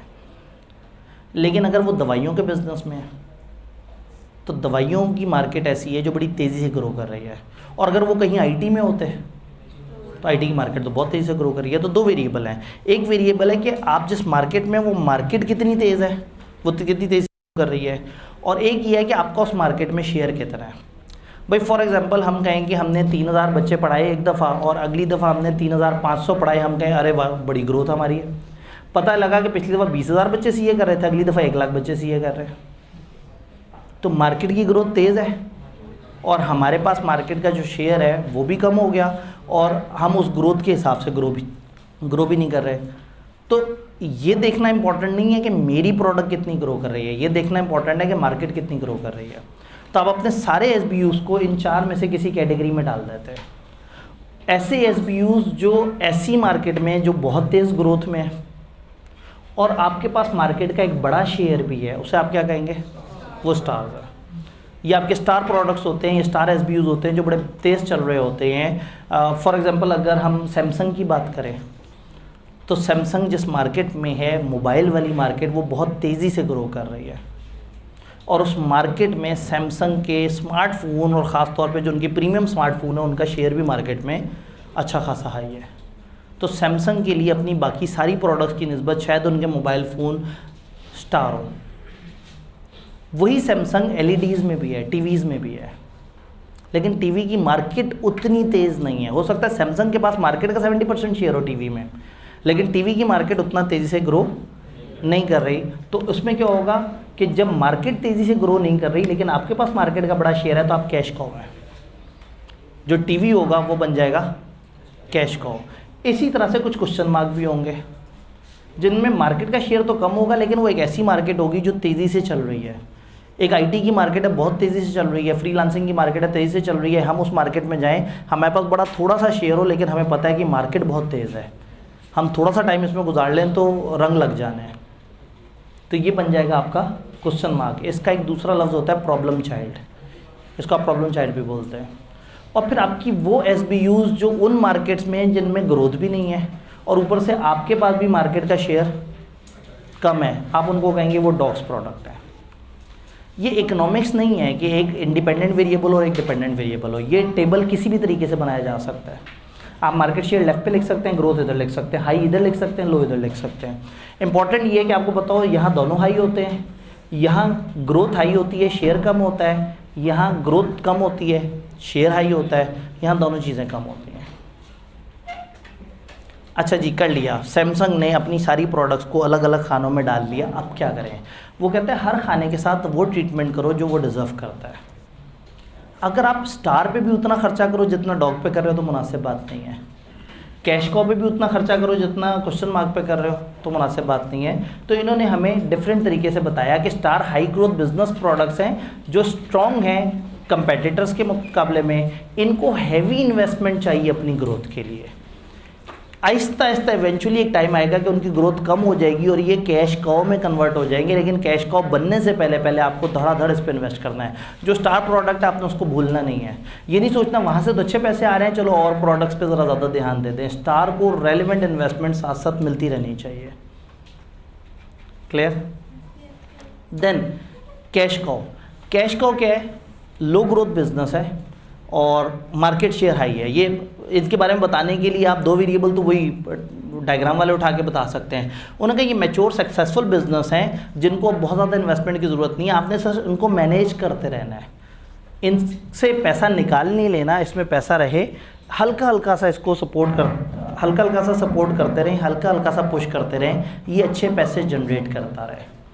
लेकिन इतना जज्बाती नहीं हो जाना कि आप स्टार की तरह इसमें पैसा फेंक दें, और इतना इग्नोर भी नहीं कर देना कि ये बेचारा जो है वो डॉग बन जाए या किसी और तरफ चला जाए। तो इसमें मुनासिब खर्चा करना है, उसमें हैवी इन्वेस्ट करना है। ये बात समझ आई? इसमें इतना खर्चा करना है कि ये अपनी जगह पे बरकरार रहे। क्वेश्चन मार्क, लो मार्केट शेयर लेकिन ग्रोथ मार्केट ज़्यादा, इनमें पोटेंशियल है, अगर आप इसमें खर्चा करेंगे तो ये मार्केट में बड़ा कुछ कर सकते हैं। क्वेश्चन मार्क के बारे में सबसे ज़्यादा ध्यान से सोचना है, अच्छी तरह से देखना है कि कौन सा ऐसा क्वेश्चन मार्क है जो आगे जा सकता है, कौन सा ऐसा क्वेश्चन मार्क है जो आगे नहीं जा सकता। क्वेश्चन मार्क पे अच्छी तरह से एनालाइज करने के बाद आपने खर्चा करना है और फिर देखना है कि कौन से क्वेश्चन मार्क पे ज़्यादा खर्चा करें, कौन से क्वेश्चन मार्क पे कम खर्चा करें। तो सबसे ज़्यादा ध्यान इसमें करने की ज़रूरत है, क्योंकि क्वेश्चन मार्क झटका खा के स्टार बन सकता है, क्योंकि वो मार्केट हाई ग्रोथ वाली तो है ही है, आपका शेयर कम है ना, आप उस पर इन्वेस्टमेंट करके उसको अपनी स्टार प्रोडक्ट बना सकते हैं। आप समझ रहे हैं? फॉर एग्जांपल अगर मैं बात करूं हैंड्स ऑन कोर्सेज, तो वो क्वेश्चन मार्क है। हैंड्स ऑन कोर्सेज बड़ी तेज़ी से ग्रो कर रहे हैं, लेकिन अभी हम हैंड्स ऑन मार्केट में पहली दफ़ा 2-3 महीने पहले हमने पहली दफ़ा वो किया है, हमारा शेयर अभी उतना बड़ा नहीं है, लेकिन मार्केट इतनी ग्रोथ वाली है कि हमारा वो छोटा शेयर भी 700-800 बच्चे हैं हैंड्स ऑन कोर्सेज में। लेकिन मार्केट में इतना पोटेंशियल है कि हर बच्चे ने करना है, और जो अच्छे तरीके से कराएगा वो करना है, तो वो अभी क्वेश्चन मार्क है। और अब हमें उस क्वेश्चन मार्क के बारे में अच्छी तरह से सोचना है, उसकी अच्छी केयरफुल प्लानिंग करनी है, उसमें क्वालिटी को इम्प्रूव रखना है और आहिस्ता आहिस्ता आहिस्ता आहिस्ता अच्छी प्लानिंग करके उसको स्टार बनाने की कोशिश करना है। बात समझ आई? डॉग्स ये बिजनेस हैं जिनमें लो रिलेटिव शेयर है, अनअट्रैक्टिव मार्केट्स है, कैश जनरेट हो सकता है कर रहे हो, थोड़ा बहुत कर रहे हो, मुश्किल से ब्रेक इवन कर रहे हो, आप इनको सिरे से इग्नोर ना करें। ये देखें कि क्या ये थोड़े से अरसे तक आपको कुछ ना कुछ फ़ायदा दे सकते हैं। अगर नहीं दे सकते आज बंद कर दें, नहीं तो आप थोड़ा सा अरसा चला के फिर बंद कर दें। याद है कॉस्ट अकाउंटिंग में एक सवाल, आज शट डाउन करें या कुछ अरसे बाद शट डाउन करें। तो डॉग्स के बारे में ये नहीं सोचना कि चलाऊँ या ना चलाऊँ, सोचना ये है कि कब तक चलाऊँ, आज बंद कर दूँ या थोड़ा अरसा गुजार के। अगर थोड़ा अरसा गुजार के आप आहिस्ता आहिस्ता बंद कर दें तो ठीक है, ये इस तरह से पॉसिबल है। क्या ये बात समझ आई? देन बीसीजी मैट्रिक्स के को यूज़ करते हुए आपकी क्या स्ट्रेटेजी हो सकती है? समटाइम आप शेयर बिल्ड करते हैं, समटाइम आप शेयर होल्ड करते हैं, समटाइम आप हार्वेस्ट करते हैं, इन्वेस्टमेंट आहिस्ता आहिस्ता वापस निकालते हैं, और समटाइम आप डाइवर्स्ट करते हैं। तो ये 4 तरह के काम आप नॉर्मली कर रहे होते हैं, बिल्ड, होल्ड, हार्वेस्ट, डाइवर्स्ट। बिल्ड का मतलब है शेयर बिल्ड कर रहे हैं, ऊपर लेके जा रहे हैं। होल्ड का मतलब है रोक रहे हैं। हार्वेस्ट आहिस्ता आहिस्ता निकाल रहे हैं। डाइवर्स्ट सारा का सारा पैसा निकाल लेते हैं। तो नॉर्मली हम डॉग्स के बारे में ये काम कर रहे होते हैं कि हम डिसइन्वेस्टमेंट कर रहे होते हैं। हम कैश काउ और कुछ डॉग्स में हार्वेस्टिंग कर रहे होते हैं। कैश काउ में कुछ केसेस में हम होल्ड कर रहे होते हैं, और स्टार्स के केस में नॉर्मली शेयर बिल्ड कर रहे होते हैं। तो बीसीजी मॉडल में वीकनेस क्या है? बीसीजी मॉडल ने बहुत हवाई बात कर दी है, ऐसा होता नहीं है ना। आप अपनी प्रोडक्ट्स को इतने आराम से इन कैटेगरीज में डिवाइड कर सकते हैं। फिर मार्केट ग्रोथ किसे कहते हैं, और आपको कैसे पता ये ग्रोथ वाली मार्केट है या नहीं है? आज एक मार्केट में ग्रोथ है, पता लगे अगले साल वो रुक जाए। आज प्रॉपर्टी बड़ी बूम पे है, पता लगे अगले 3 साल तक बिल्कुल रुकी हुई हो। तो ग्रोथ को आइडेंटिफाई करना आसान बात नहीं है। अपने प्रोडक्ट्स को एनालाइज करना इतना आसान नहीं है कि आपने कब उनको कहाँ किस किस खाने में क्लासीफाई करना है। फिर हो सकता है आप एक प्रोडक्ट को डॉग कह के बंद कर दें, जबकि उसकी वजह से आपकी पहचान हो, वो आपकी बड़ी पुरानी प्रोडक्ट हो। गोरमे मेनली अगर बेकरी का काम कर रहा है और मशहूर बेकरी से, और उसकी और प्रोडक्ट स्टार बन जाएं, तो उसको बेकरी बंद नहीं कर देनी चाहिए। बट बीसीजी क्या बताएगा? बीसीजी मैट्रिक्स से कहते कैसे बंद कर दो। तो टेक्निकली हमने कहा था कि जब एक मॉडल आता है ना, तो मॉडल के बारे में हमें पता होना चाहिए उसके 4 एलिमेंट्स क्या हैं। तो ये हैं उसके 4 एलिमेंट्स, और इन 4 एलिमेंट्स के आपको फीचर्स पता होने चाहिए, उसके अंदर लिखी हुई बातें। ये नीचे वाली बातें आप खुद भी लिख सकते हैं, लेकिन जो एलिमेंट्स हैं वो आपको याद होने चाहिए। तो पेपर में एक सवाल ये आ सकता है कि आपको एक प्रोडक्ट, 2 प्रोडक्ट्स बताइए, कहें ज़रा बताओ इन 4 में से कौन सा है। और ऐसा भी हो सकता है कि वो आपको एक बड़ा सा सिनेरियो दे और कहें बोस्टन कंसल्टिंग ग्रुप इन सारी चीज़ों पे अप्लाई करो। तो आप देखें जिस जिस पे जो निशानी पूरी होती जा रही हो, आप उसको उस रेलेवेंट खाने में डालते चले जाएँ। तो ये बेसिकली एक हमने छोटा मॉडल पढ़ा, मज़ेदार सा मॉडल, जो कि हमें बताता है कि चीज़ें किस तरह से चलती है। लिमिटेशंस में हम बात कर रहे थे। लिमिटेशन में अगेन आपको मैथमेटिकल एनालिसिस की ज़रूरत है ये देखने के लिए। सम टाइम आप एक प्रोडक्ट पे पैसा नहीं लगा रहे क्योंकि वो डॉग है, तो वो तो खुद ही मर जाएगी। हो सकता है आप उस पर पैसा लगाते, वो चल पड़ती। सम टाइम आप स्टार को इतना फोकस कर देते हैं कि आपके क्वेश्चन मार्क इग्नोर हो जाते हैं। अच्छा, क्वेश्चन मार्क को ज़्यादा ध्यान से सोचते हैं। क्वेश्चन मार्क तो है ही क्वेश्चन मार्क, जब आपको पता ही नहीं है उसके बारे में, तो बहुत सोच के आप उसमें से एक को ड्रॉप कर दें, एक को चलाएं। हो सकता है जिसको ड्रॉप किया उसने चलना था, और जिसको चला रहे हैं हो सकता है उसने डूबना था। तो ये इतनी सीधी बात नहीं है जितना सीधा सीधा इन्होंने बता दिया है। तो फिर ये आइडेंटिफाई करना कौन सा एरिया है, किस तरह से है, कौन से लोगों की क्या सोच है। फिर किसी जगह आपकी प्रोडक्ट स्टार हो सकती है, किसी जगह आपकी प्रोडक्ट कैश का हो सकती है। जैसे अगेन पाकिस्तान में जब ACCA बहुत बूम पे था, तो बांग्लादेश में अभी हल्का सा स्टार्ट हो रहा था, तो वहाँ वो क्वेश्चन मार्क था और पाकिस्तान में स्टार था। अब ACCA वालों के लिए पाकिस्तान किसी और तरह से एनालाइज होगा, बांग्लादेश किसी और तरह से एनालाइज होगा। तो ये भी समझना ज़रूरी है कि जोग्राफिकल डिफरेंसेस भी हैं, ये भी समझना ज़रूरी है कि इस तरह के मसले भी हैं। BCG के बाद हम पीछे चलते हैं प्रोडक्ट लाइफ साइकिल पे, ताकि फिर हमारा सिर्फ एक मॉडल रह जाए, हमें ज़्यादा दुख ना हो। लाइफ साइकिल मॉडल, इस चैप्टर में 3 स्पेसिफिक मॉडल्स हैं। Porter 5 forces, product life cycle, BCG Boston consulting group. Classical product life cycle जो मॉडल है वो ये कहता है कि जितनी भी प्रोडक्ट्स हैं आपको ये अंदाज़ा होना चाहिए कि वो हमेशा कुछ फेजेस से गुजरती हैं। जब भी कोई नई प्रोडक्ट मार्केट में आती है वो पहले इंट्रोड्यूस होती है, अभी लोग उसे समझ रहे होते हैं, फिर अचानक से वो टेक ऑफ करती है, तेज़ हो जाती है, फिर एक जगह जाके मैच्योर हो जाती है, और फिर आहिस्ता आहिस्ता जब इन्वर्टर्स मार्केट में नए आए तो लोगों ने ये क्या है, किस तरह से है, अच्छा ये तो महंगे होते हैं, लगवाने चाहिए नहीं लगवाने चाहिए, खर्चा बचता है। उन्होंने कहा खर्चा बचता है लेकिन है भी तो AC से 3 गुना कीमत पे, ले ना लें, मार्केट आहिस्ता आहिस्ता इंट्रोड्यूस हो रही थी। तो ये नीचे टाइम है और ऊपर सेल्स है। तो इंट्रोडक्शन के फेज़ में आहिस्ता आहिस्ता प्रोडक्ट आ रही होती है, सेल्स कम होती हैं और टाइम वो गुजार रही होती है। फिर एक टाइम आता है जब आहिस्ता आहिस्ता इतने लोगों ने तजर्बा किया होता है, वो और लोगों को बताते हैं, लोगों को इस प्रोडक्ट की अवेयरनेस हो जाती है। जब अवेयरनेस होती है तो अचानक से लोगों का इस पर रश आता है और ये एकदम से शूट करती है, दैट इज़ ग्रोथ। ग्रोथ पे चलते चलते एक ऐसा पॉइंट आता है कि जहाँ पे नज़र आता है कि अब मज़ीद ग्रोथ नहीं होगी और वो एक ख़ास जगह पे मैच्योरिटी पे आके रुक जाती है और कहीं ना कहीं उसके आसपास अपने आप को एडजस्ट कर लेती है और बड़े अरसे तक इस मैच्योरिटी पे रहती है। लेकिन जैसे जैसे वक्त गुजरता रहता है मार्केट में एक नई प्रोडक्ट आती है और पुरानी वाली प्रोडक्ट आहिस्ता आहिस्ता डिक्लाइन की तरफ चली जाती है।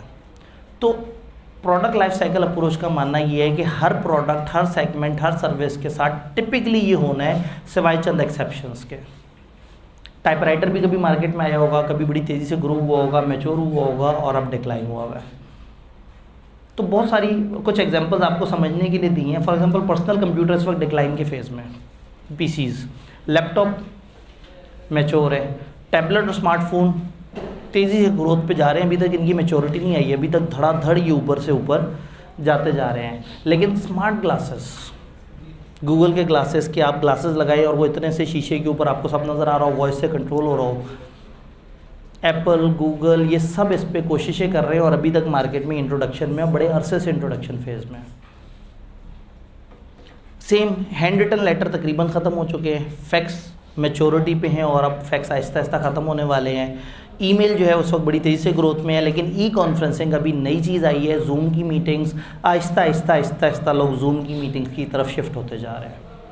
तो एक टाइम आएगा कि अचानक से बहुत सारी दुनिया जूम मीटिंग में जाएगी तो जूम को बड़ा तेज़ शिफ्ट मिलेगा। तो ये चंद एग्जांपल्स दी हुई हैं। चेकबुक्स ख़त्म हो चुकी हैं तकरीबन, क्रेडिट कार्ड्स मैच्योर हैं, स्मार्ट कार्ड्स जिस पे एक कार्ड पे सारे फीचर हैं, सारी तरह के आपकी वो डिवाइसेस हैं, टैप भी होके चलता है, और आईरिस बेस्ड आइडेंटिटी कार्ड जो आपके बायोमेट्रिक के साथ कनेक्टेड होते हैं, आपके बॉडी के फीचर्स के साथ कनेक्टेड होते हैं। वो आपके पास कार्ड रखा हुआ होगा, जेब में कार्ड रखा हुआ होगा, बैंक कहेगा या आप एक जगह पे जाएंगे बाइंग करने, वो कहेंगे पेमेंट करें, आप उनकी मशीन को हाथ मारेंगे, पेमेंट हो जाएगी। अब अगेन मतलब ये भी एक इंट्रोडक्शन में कॉन्सेप्ट कि एक इंसान के साथ ही वो कार्ड कनेक्ट हुआ हुआ और वो इससे आगे 5G वाले चक्कर में तो वो जो आपने अफवाहें सुनी थी कि एक चिप लगा दी जाएगी दिमाग में और उसके बाद वो चिप से इंसान कंट्रोल होगा और दिमाग से शुआएं निकलेंगी, वो कहेगा पेमेंट, तो पेमेंट हो जाएगी। तो खैर मतलब दुनिया तो उस तरह की बातें भी सोच रही है। तो इन्होंने कहा कि नॉर्मली तमाम प्रोडक्ट्स या इंडस्ट्रीज़ इन 4 स्टेजेस से गुजरती हैं। हमेशा ऐसा नहीं होगा लेकिन इनका ज़्यादातर ऐसा होता है। अगर आप गौर से देखें तो बोस्टन कंसल्टिंग ग्रुप वाली बातें भी इसमें फिट हो सकती हैं, करनी नहीं है लेकिन हो सकती हैं। जिसको ये मैच्योरिटी कह रहे हैं कहीं ना कहीं कैश का हुआ है, जिसको ये ग्रोथ कह रहे हैं वो कहीं ना कहीं स्टार है, जिसको ये डिक्लाइन कह रहे हैं वो डॉग है, और जो इंट्रोडक्शन पे परेशान है, समझ नहीं आ रही, क्वेश्चन मार्क। लेकिन अगेन ये अलग अप्रोच है, वो अलग अप्रोच है। बस बताने का मकसद ये था कि बात मिलती जुलती सी है। तो इन्होंने फिर ये कहा कि इन सारे टाइम्स पे ना हमें समझना होगा कि हमारे फीचर्स क्या चल रहे होंगे। ये 4 फेज़ हैं, इंट्रोडक्शन, ग्रोथ, मैच्योरिटी, डिक्लाइन, और एक टेबल है जिसमें उन सब के बारे में कंपैरिजन दिया हुआ है।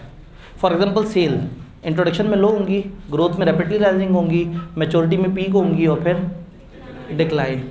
इसी तरह से अगर हम बात करें प्रॉफिट तो यहाँ नेगेटिव होगा, यहाँ राइजिंग होगा, यहाँ हाई प्रॉफिट होगा, यहाँ डिक्लाइनिंग प्रॉफिट। इसी तरह से अगर हम नीचे बात करें तो नीचे मुख्तलिफ तरह की चीज़ें हैं कि इसमें आपको ऑब्जेक्टिव क्या होगा, प्रोडक्ट अवेयरनेस क्रिएट करना, ट्रायल देना लोगों को। इधर ऑब्जेक्टिव क्या होगा, मैक्सिमाइज, मार्केट में ज़्यादा से ज़्यादा अपना शेयर पकड़ना। इधर क्या होगा, प्रॉफिट भी मैक्सिमाइज करना है और अपने शेयर को डिफेंड भी करना है। आप मैच्योरिटी पे आपने उसको लूज़ नहीं होने देना। और इधर ऑब्जेक्टिव क्या होगा, reduce the expenditure and milk the brand, Aahista Aahista खर्चे कम करें और ब्रांड से जितना निकल सकता है वो निकालें। बेसिकली कैश कॉ भी कॉ इसलिए है ना कि मिल्किंग द कॉ कॉन्सेप्ट है कि एक प्रोडक्ट है जिसमें सब आहिस्ता आहिस्ता आहिस्ता आहिस्ता अपने फ़ायदे निकालते चले जा रहे हैं। प्राइस में क्या हो सकता है, यहाँ यूनिट कॉस्ट प्लस प्राइस होगी कि ठीक है आपका जितना खर्चा हुआ आप उसमें प्लस करके प्राइस रख देंगे।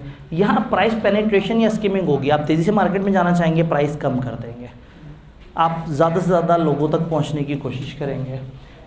यहाँ पे मैच्योरिटी में आप वो प्राइस रखेंगे जो कंपेटिटर की है। पेप्सी और कोक दोनों मैच्योरिटी पे हैं तो वो एक जैसी प्राइसेस पे चल रहे हैं, एक दूसरे से प्राइस वॉर नहीं करते, दोनों का नुकसान है। और डिक्लाइन फेज में क्या करना होगा, प्राइसेस को कट करना होगा। प्रमोशन, यहाँ हैवी सेल्स प्रमोशन करनी होगी, यहाँ थोड़ा सा रिड्यूस करना होगा। आपकी डिमांड है, आप थोड़ा सा डिमांड काम करेगी, थोड़ी सी प्रमोशन काम करेगी। यहाँ जब मेच्योरिटी पे है तो आपको दोबारा से इंक्रीज़ करनी पड़ेगी ताकि लोग आप ही के पास रहे, आपके कंपेटिटर्स के पास ना जाएं और फिर यहाँ आप आहिस्ता आहिस्ता उसको रिड्यूस करते चले जाएंगे। जैसे कल एक सवाल हमने देखा था, वो ये था कि प्रोडक्ट लाइफ साइकिल में प्रमोशन अलग अलग जगह कैसे की जाती है। तो ये एक टेबल है, जिस टेबल को आप पढ़ेंगे ज़रूरी नहीं कि आप इसे रट्टा मारें, एक अंडरस्टैंडिंग डेवलप कर लेनी है कि अलग अलग फेजेज़ में क्या क्या फीचर्स होते हैं डिफरेंट प्रोडक्ट्स के। तो ये जो मॉडल है ये है प्रोडक्ट लाइफ साइकिल मॉडल, जो अलग अलग फेजेज़ में हमें गाइड कर रहा है कि हमें क्या करना होगा, कैसे करना होगा। इसमें अगर हम आगे जाएँ तो बेनिफिट्स क्या हैं लाइफ साइकिल कॉस्टिंग के। जब आप लाइफ साइकिल डिफाइन करते हो, लाइफ साइकिल कॉस्टिंग कर लेते हैं, तो फ़ायदा ये है कि आपको आज पता लग जाता है आपने फ्यूचर में कहाँ जाना है। आपको आज पता लग जाता है कि आपका डिक्लाइन आते वक्त आपने क्या करना है। आपको पता लग जाता है मैच्योरिटी में है तो हमें क्या करना है। आपको पता लग जाता है हमें खर्चे कितने करने हैं, हमने प्रमोशन कितनी करनी है। जब आप एक प्रोडक्ट को शुरू से लेकर एंड तक उसकी सारी कॉस्ट को मेजर करते हैं तो आपके लिए उसकी प्राइसिंग करना भी आसान हो जाता है। जैसे फाइनेंस वाले पोर्शन में आप क्या करते हैं, आप कहते हैं ये एक नया वेंचर है, आज इस पे इतना खर्चा करेंगे, अगले साल इतना फ़ायदा आएगा, उससे अगले साल इतना फ़ायदा आएगा लेकिन इतना खर्चा भी होगा, तीसरे साल सिर्फ फ़ायदा आएगा, चौथे साल फ़ायदा आ रहा होगा और हम वेंचर बंद करेंगे और उससे इतना हमें वापस कैपिटल आ जाएगा। तो उस सबको ओवर 5 साल आप मेजर करके फिर अंदाज़ा लगाते हैं कि मैं इसमें एंटर हूँ या ना हूँ। अगर आप MFA में अभी तक वहाँ प्रोजेक्ट अप्रेजल वगैरह पे पहुँचे हैं तो वहाँ पे चीज़ें इस तरह से चल रही होती हैं। तो लाइफ साइकिल का फ़ायदा ये है कि आप एक पूरी प्रोडक्ट को उसकी लाइफ के ऊपर मेजर कर लेते हैं कि ओवर द लाइफ वो क्या है और किस तरह से काम कर रही है। डन। फिर आप एक्चुअल परफॉर्मेंस को प्लान्स के अगेंस्ट मॉनिटर करते हैं और फिर आपको समझ आ जाता है कि अब आपको क्या करना होगा। आपने एक प्रोडक्ट पे मेहनत नहीं की, आपकी प्रोडक्ट इंट्रोडक्शन पे रह गई और आपके कंपेटिटर ने उसको ग्रोथ दे दी, तो आपको समझ आ जाता है कि यहाँ हम गलती पे रहे, हमने इसको फोकस नहीं किया। तो इस अप्रोच से आपको डिफरेंट लेसन समझ आते हैं, इस अप्रोच से आप बहुत सारी चीज़ें सीखते हैं। अब सवाल ये है कि मार्केट में कब एंटर हो। ये मैंने इसका कुछ क्रिटिसिज्म ट्यूटर नोट में डाला हुआ है कि ये सिर्फ उन प्रोडक्ट्स में है जहाँ कस्टमर की डिमांड हाई है।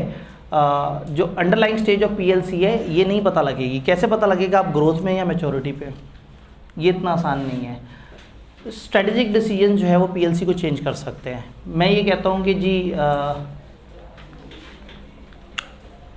शाहरुख खान मार्केट में आया, इंट्रोड्यूस हुआ, आहिस्ता आहिस्ता उसने अदाकारी की, कुछ लोगों को समझ आया नहीं आया, फिर अचानक से जब लोगों को समझ आया धड़ाधड़ फिल्मों में आना शुरू हो गया।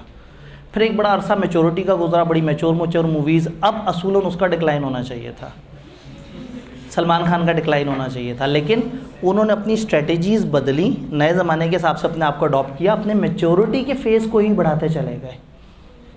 तो प्रोडक्ट लाइफ साइकिल तो मर गया बिल्कुल ही। इसने तो कहा था डिक्लाइन होना है, वो नए यंग बच्चे जो है वो बेचारे कुछ नहीं कर पा रहे, वो पुराना बंदा लगा हुआ है। सिर्फ इधर नहीं है, अंग्रेज़ों में भी वही पुराने बाबे, एक्सपेंडेबल वाले गंजे सारे। उन्होंने कहा सर आप भी तो 40 साल से पढ़ा रहे हैं।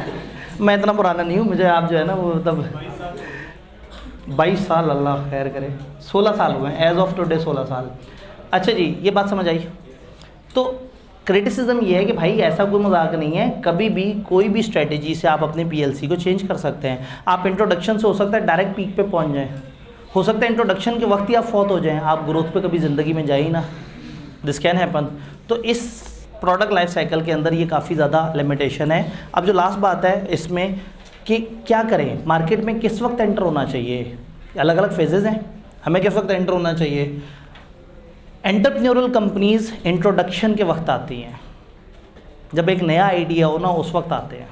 जैसे मुझे बार बार दुख होता है जब फेसबुक पे आता है कि जी एक ऑनलाइन स्कूल है, वो ऑनलाइन बच्चों को पढ़ाएगा। मैं पिछले 2.5-3 साल से सोच रहा हूँ कि एक ऑनलाइन स्कूल हो और वो ऑनलाइन स्कूल एक मैस पब्लिक को ऑनलाइन तरीके से बिगिनर क्लासेस को सर्व करे, ऐप्स के थ्रू, वालदैन को नोटिफिकेशन के थ्रू।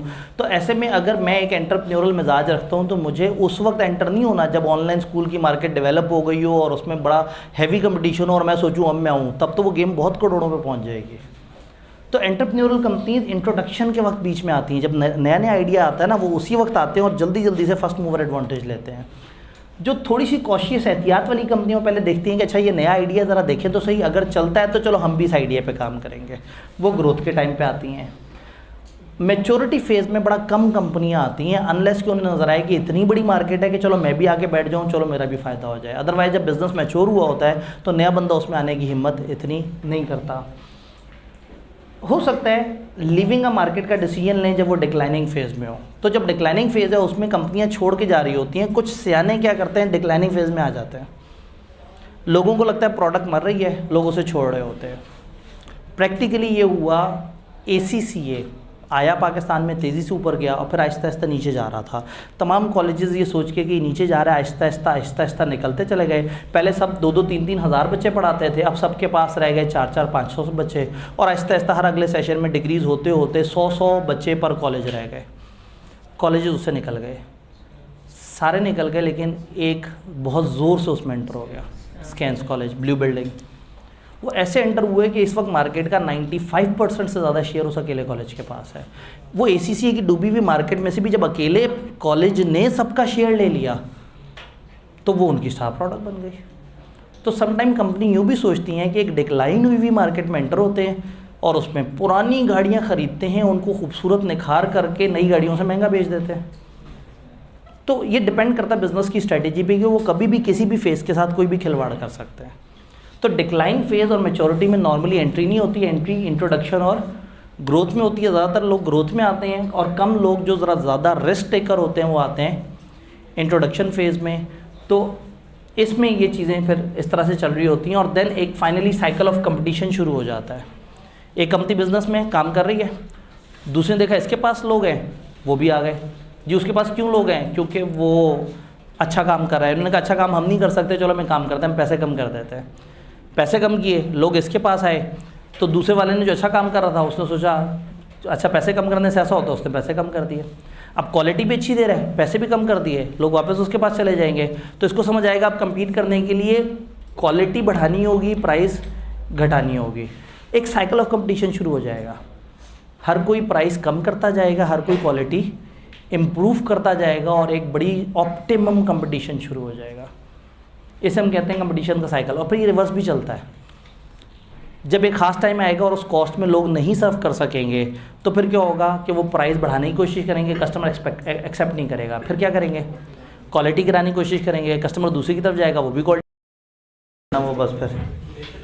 तो 5 फोर्सेस एक मॉडल हमारा कंपटीशन से रिलेटेड। जब हम बात करते हैं कंपटीशन की और हम देखते हैं कि दुनिया क्या कर रही है, चीज़ें किस तरह से चल रही हैं, तो हमारे अलग अलग तरह के मॉडल चल रहे हैं। एक ये कि हम अपनी प्रोडक्ट्स को एनालाइज कर रहे हैं कि मार्केट के हिसाब से कैसी हैं। बोस्टन कंसल्टिंग ग्रुप में हमने देखा था कि हमारे जो SBUs हैं वो कहाँ स्टैंड कर रहे हैं और हम अपने SBUs को क्या क्या नाम दे सकते हैं और मार्केट में उनको चीज़ों को किस तरह से लेके चल सकते हैं। फिर हमने ये समझा था कि प्रोडक्ट लाइफ साइकिल के हिसाब से हमारी जो प्रोडक्ट्स हैं वो कौन से साइकिल में हैं, वो कौन से फेज़ में हैं और वो चीज़ों को किस तरह से लेके चलेंगे और हमने अलग अलग फेजेज़ में मौजूद अपनी अलग अलग प्रोडक्ट्स के साथ क्या करना है। फिर सेगमेंटेशन, वो सारी बातें समझी थी। अब एक अहम फैसला है, वो फैसला ये है कि मुझे कौन से सेक्टर में एंटर होना है। जब मेरी एक कंपनी एक बिज़नेस कर रही है और हम ये सोच रहे हैं कि हम अपना बिज़नेस कौन सी डायमेंशन में एंटर करें, कौन से जोन में एंटर करें, तो ये चीज़ इंपॉर्टेंट है कि हमें उस इंडस्ट्री के बारे में पता होना चाहिए। एक बिज़नेस को प्रॉफिटेबल होने के लिए ना 2 चीज़ें ज़रूरी हैं। नंबर 1 वो इंडस्ट्री बड़ी ज़बरदस्त हो, नंबर 2 बिज़नेस उसके अंदर एक कंपेटिटिव पोजीशन पे हो। एक तो वो इंडस्ट्री अच्छी हो, दूसरा बिज़नेस एक कंपेटिटिव पोजीशन पे हो। तो ये एनालिसिस हमें बताता है कि कौन सी इंडस्ट्री अच्छी है जिसमें आप जंप इन कर सकते हैं।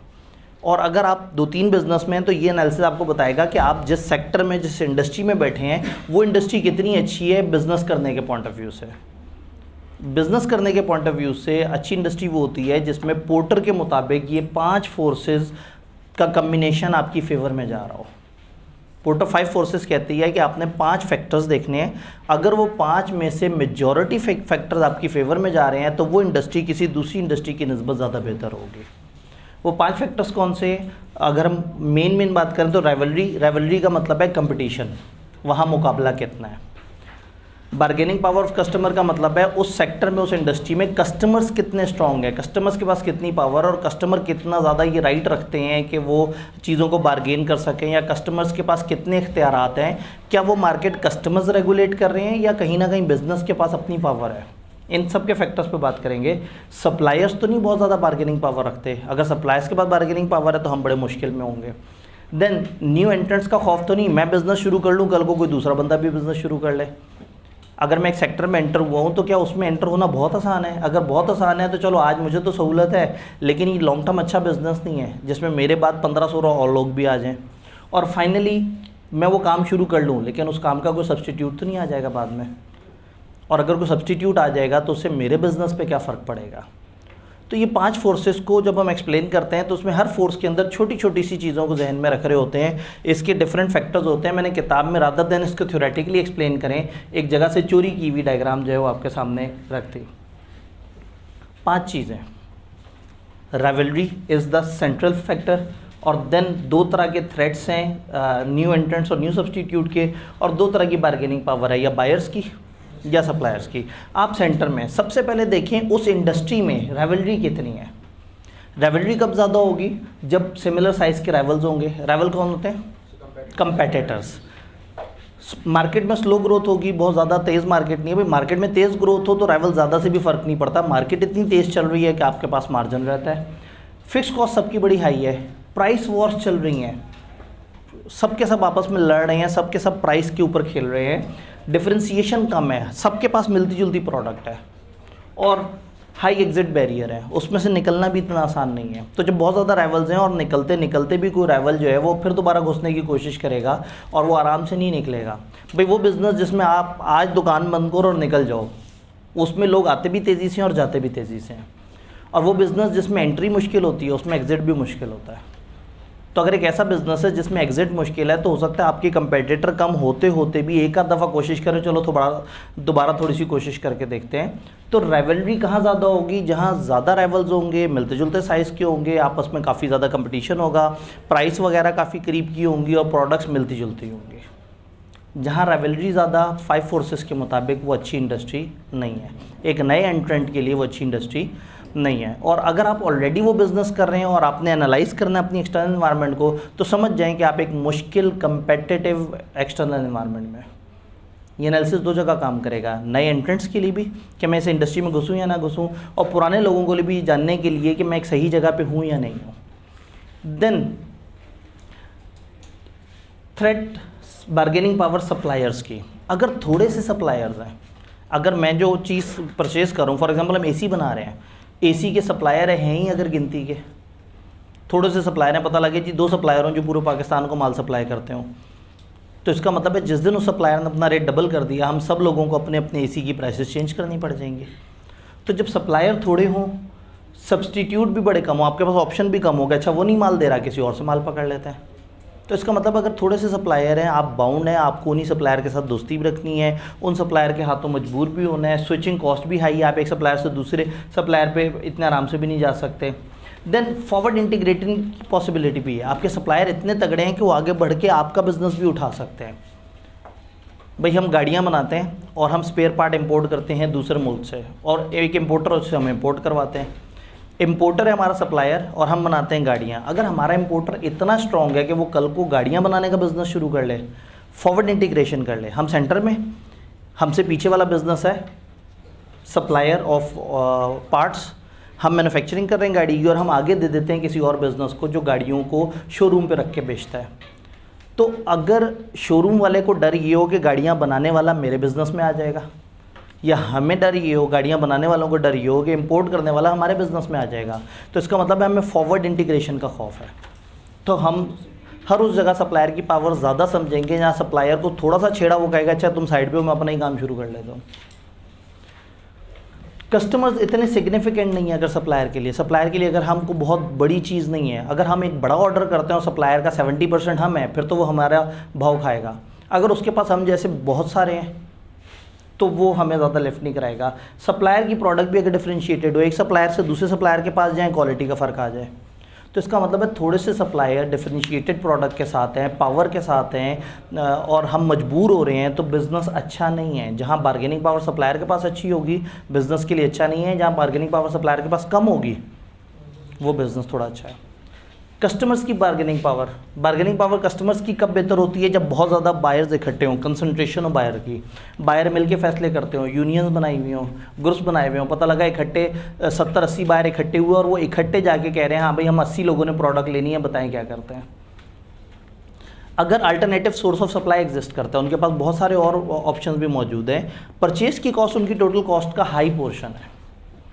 बायर के लिए ये एक अहम फैसला है। बायर ने अगर एक बॉल पेन खरीदना है तो वो 15 दुकानों में नहीं फिरेगा। तो बॉल पेन अगर आप बेच रहे हैं फिर तो मसले की बात नहीं है। मसले की बात है आप जो बेच रहे हैं वो कस्टमर की कॉस्ट का 70% है।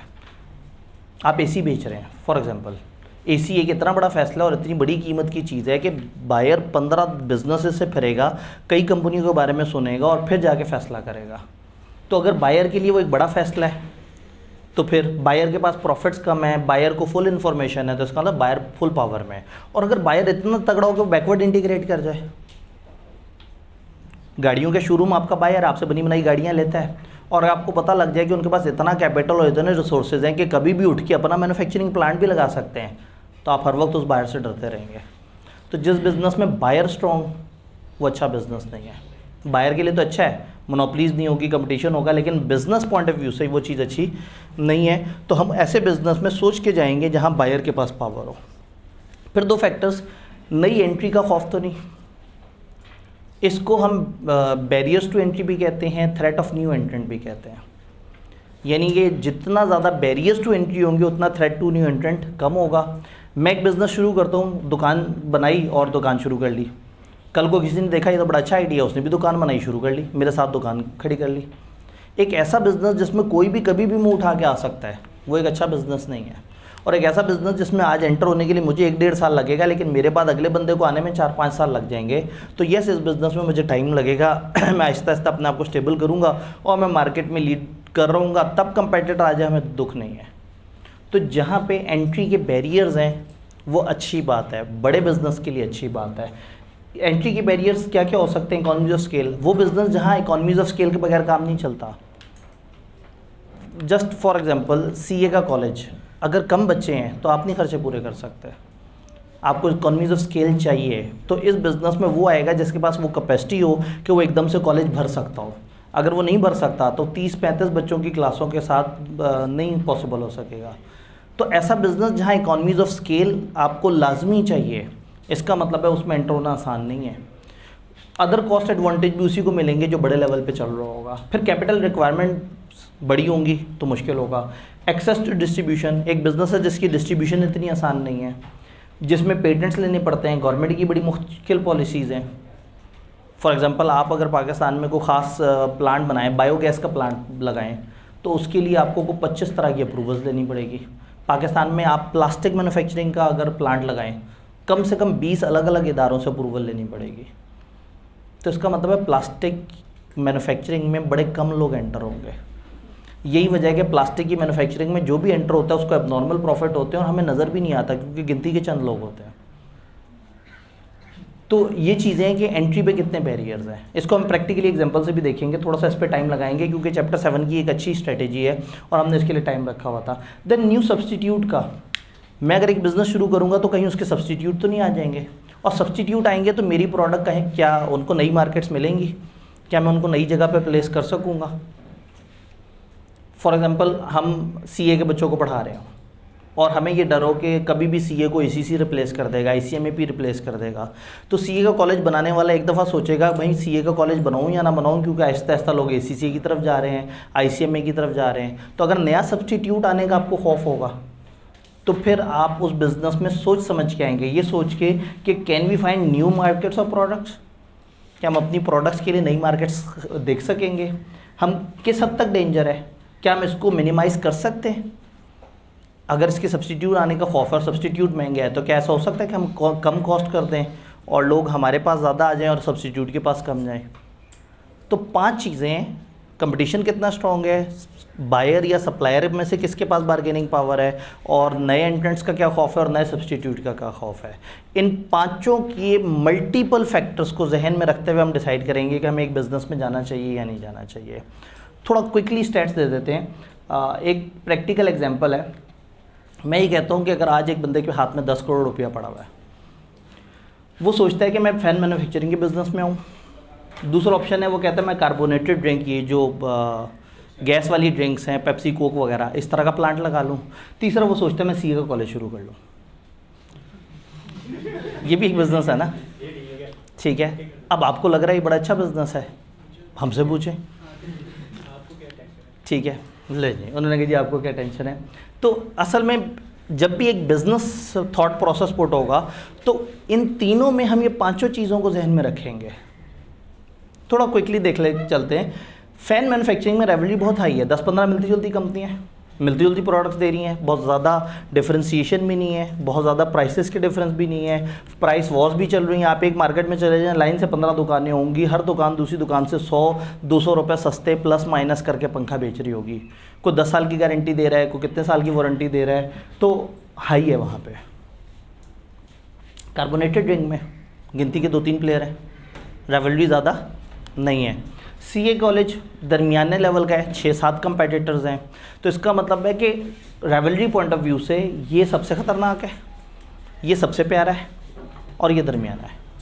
बात समझ रहे हैं? लेकिन ये अकेला फैक्टर नहीं है, कुछ और मसलो मसाइल भी आपने देखने हैं। बार्गेनिंग पावर सप्लायर की फ़ैन मैन्युफैक्चरिंग में लो है।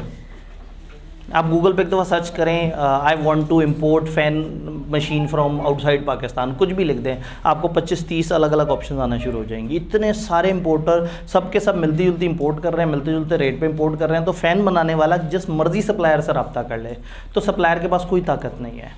बहुत सारे सप्लायर हैं और कोई डिफरेंशिएटेड प्रोडक्ट नहीं है। अगर होती गिनती 1-2 प्लेयर तो फिर मसला हो सकता था। यहाँ पे bargaining power of supplier high हो सकती है। जो बॉटल्स बना के देने वाले हैं वो भी बड़े सिलेक्टेड इदारे हैं।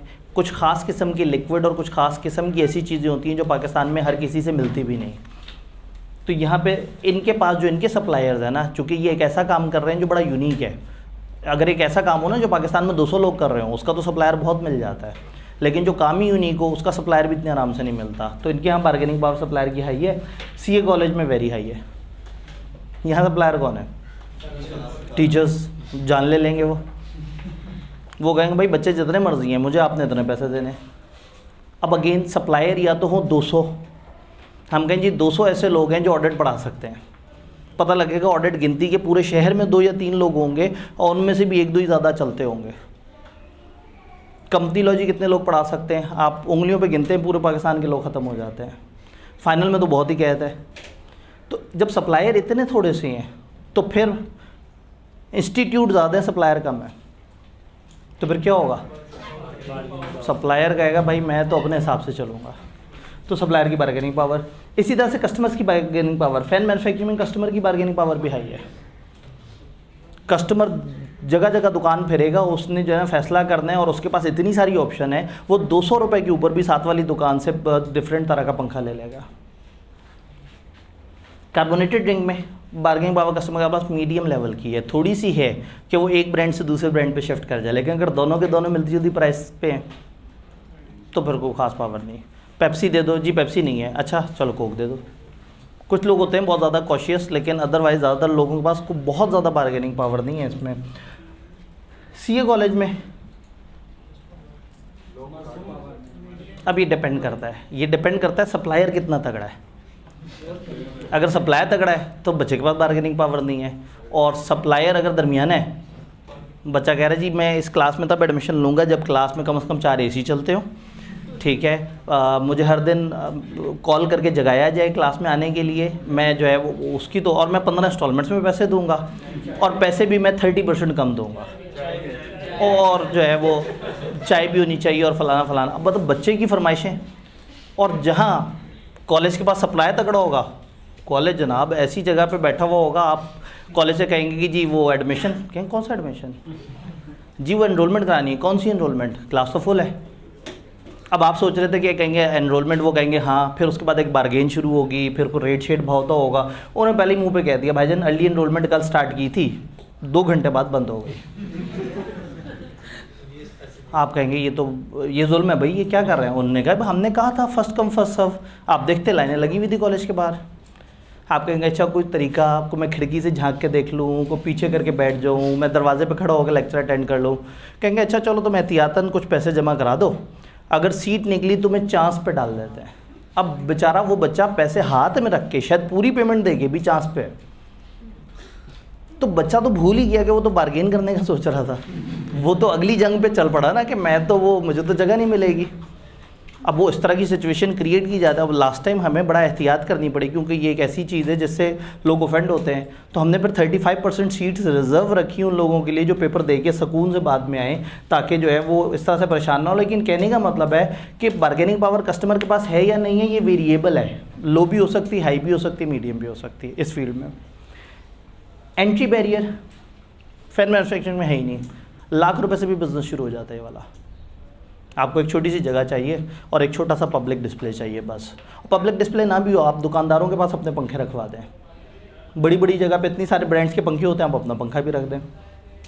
यहाँ एंट्री बैरियर बहुत हाई है। ये बिज़नेस करने के लिए आपको 10 करोड़ भी बहुत कम पड़ेंगे, आपको लाइसेंस भी 15 तरह के चाहिए, आपको इदारों से भी पता नहीं क्या क्या अप्रूवल लेनी पड़ेगी, टकराना भी 2 बड़े जाइंट से पड़ेगा, और आपको पता नहीं कौन कौन से लेवल पे पॉलिटिकल और एस्टेब्लिशमेंट लेवल पे आपको सपोर्ट चाहिए होगी, तब जाके ये काम शुरू होगा। तो इसमें आना मुश्किल है, लेकिन आ जाएँ तो फिर आप एंजॉय भी करेंगे कई साल तक। जी 2 बिग प्लेयर्स हैं। हाँ, अब अगेन वही बात है ना, 2 बिग प्लेयर्स का होना भी आपके लिए एक बहुत बड़ा एंट्री बैरियर है, उनकी मौजूदगी में अपनी जगह। लेकिन इतनी बड़ी मार्केट है, जैसे हमने कहा कि पाकिस्तान में 1 अरब से ऊपर बोतलें पी जाती हैं, तो इतनी बड़ी मार्केट है कि एक प्लेयर को 5% भी शेयर मिल जाए तो सोचें कितना बड़ा शेयर होगा मार्केट का। यह एंट्री बैरियर मीडियम लेवल के हैं, उतने ज़्यादा खर्चे और लाइसेंसेस इन्वॉल्व नहीं है जितना कार्बोनेटेड ड्रिंक में, और उतना भी मजाक नहीं है कि कोई भी उठ के जो है वो शुरू कर ले। दरमियाने लेवल पे है, तकरीबन 5-6 करोड़ टाइप की इन्वेस्टमेंट आपके पास हो और कम से कम 1-2 तगड़े टीचर्स की सपोर्ट हो, तो ये एक दरमियाने लेवल का एंट्री बैरियर इतना हैवी नहीं है लेकिन इतना हल्का भी नहीं है। फाइनली थ्रेट ऑफ सब्सटीट्यूट, यहाँ थोड़ा सा मीडियम लेवल का थ्रेट है सब्सटीट्यूट का, यानी पंखे का सब्सटीट्यूट नॉर्मली इतना आसान नहीं है। आ सकता है, हो सकता है कोई और ऐसा सब्सटीट्यूट आ जाए कि वो आप कमरे में बैठे हुए हैं और दीवार से हल्की हल्की सी हवा आ रही है, दीवार में एक छोटा सा यूनिट लगा हुआ है और कमरे को उसने रेगुलेट किया हुआ है, लेकिन बहुत ज़्यादा इसमें सब्सटीट्यूट का उतना ज़्यादा खौफ नहीं है। बट पंखा ऐसी चीज़ भी नहीं है जो सब्सटीट्यूट हो ही ना सके। यहाँ पे सब्सटीट्यूट बहुत हाई है। ड्रिंक, अच्छा ड्रिंक नहीं है, ओके कोई बात नहीं, जूस मिल जाए, अब तो लोग सादा पानी भी पी लेते हैं, फिर एनर्जी ड्रिंक्स, फिर स्पोर्ट्स ड्रिंक, तो इनके तो सब्सटीट्यूट ही अच्छे खासे हैं। सीए कॉलेज अभी सब्सटीट्यूट नहीं है। सीए के अंदर चूँकि सीए के राइट्स आईकैप ने जो है वो अपने पास रिजर्व रखे हुए हैं, तो आईकैप का कंपेटिटर भी आने का चांस नहीं है। और इस वक्त पाकिस्तान में जितनी भी एजुकेशन हैं उन सबको अगर देखा जाए तो उसमें सीए की एक अच्छी स्टैंडिंग है। प्लस प्रोफेशनल क्वालिफिकेशंस अगर बाहर की हैं तो महंगी बहुत है, और पाकिस्तान की है तो सीए से बहुत हल्की हैं, तो नहीं है या मिनिमम है और आहिस्ता आहिस्ता आ जाए। तो आपने इन 5 फैक्टर्स के प्लस माइनस की बेस पे डिसाइड करना है कि आपके लिए ये सेक्टर या ये सेक्टर अच्छा है। और सिर्फ ये अकेला फैसला नहीं है, कुछ और फैसले भी होंगे, फाइनेंशियल फिजिबिलिटी, ऑपरेशनल फिजिबिलिटी, वो सारी अपनी जगह। लेकिन पोर्टर 5 फोर्सेस हमने समझने की कोशिश की कि आप 5 फोर्सेस की बेस पे किस तरह से डिसाइड करते हैं कि हमें ये वाला काम करना चाहिए या नहीं।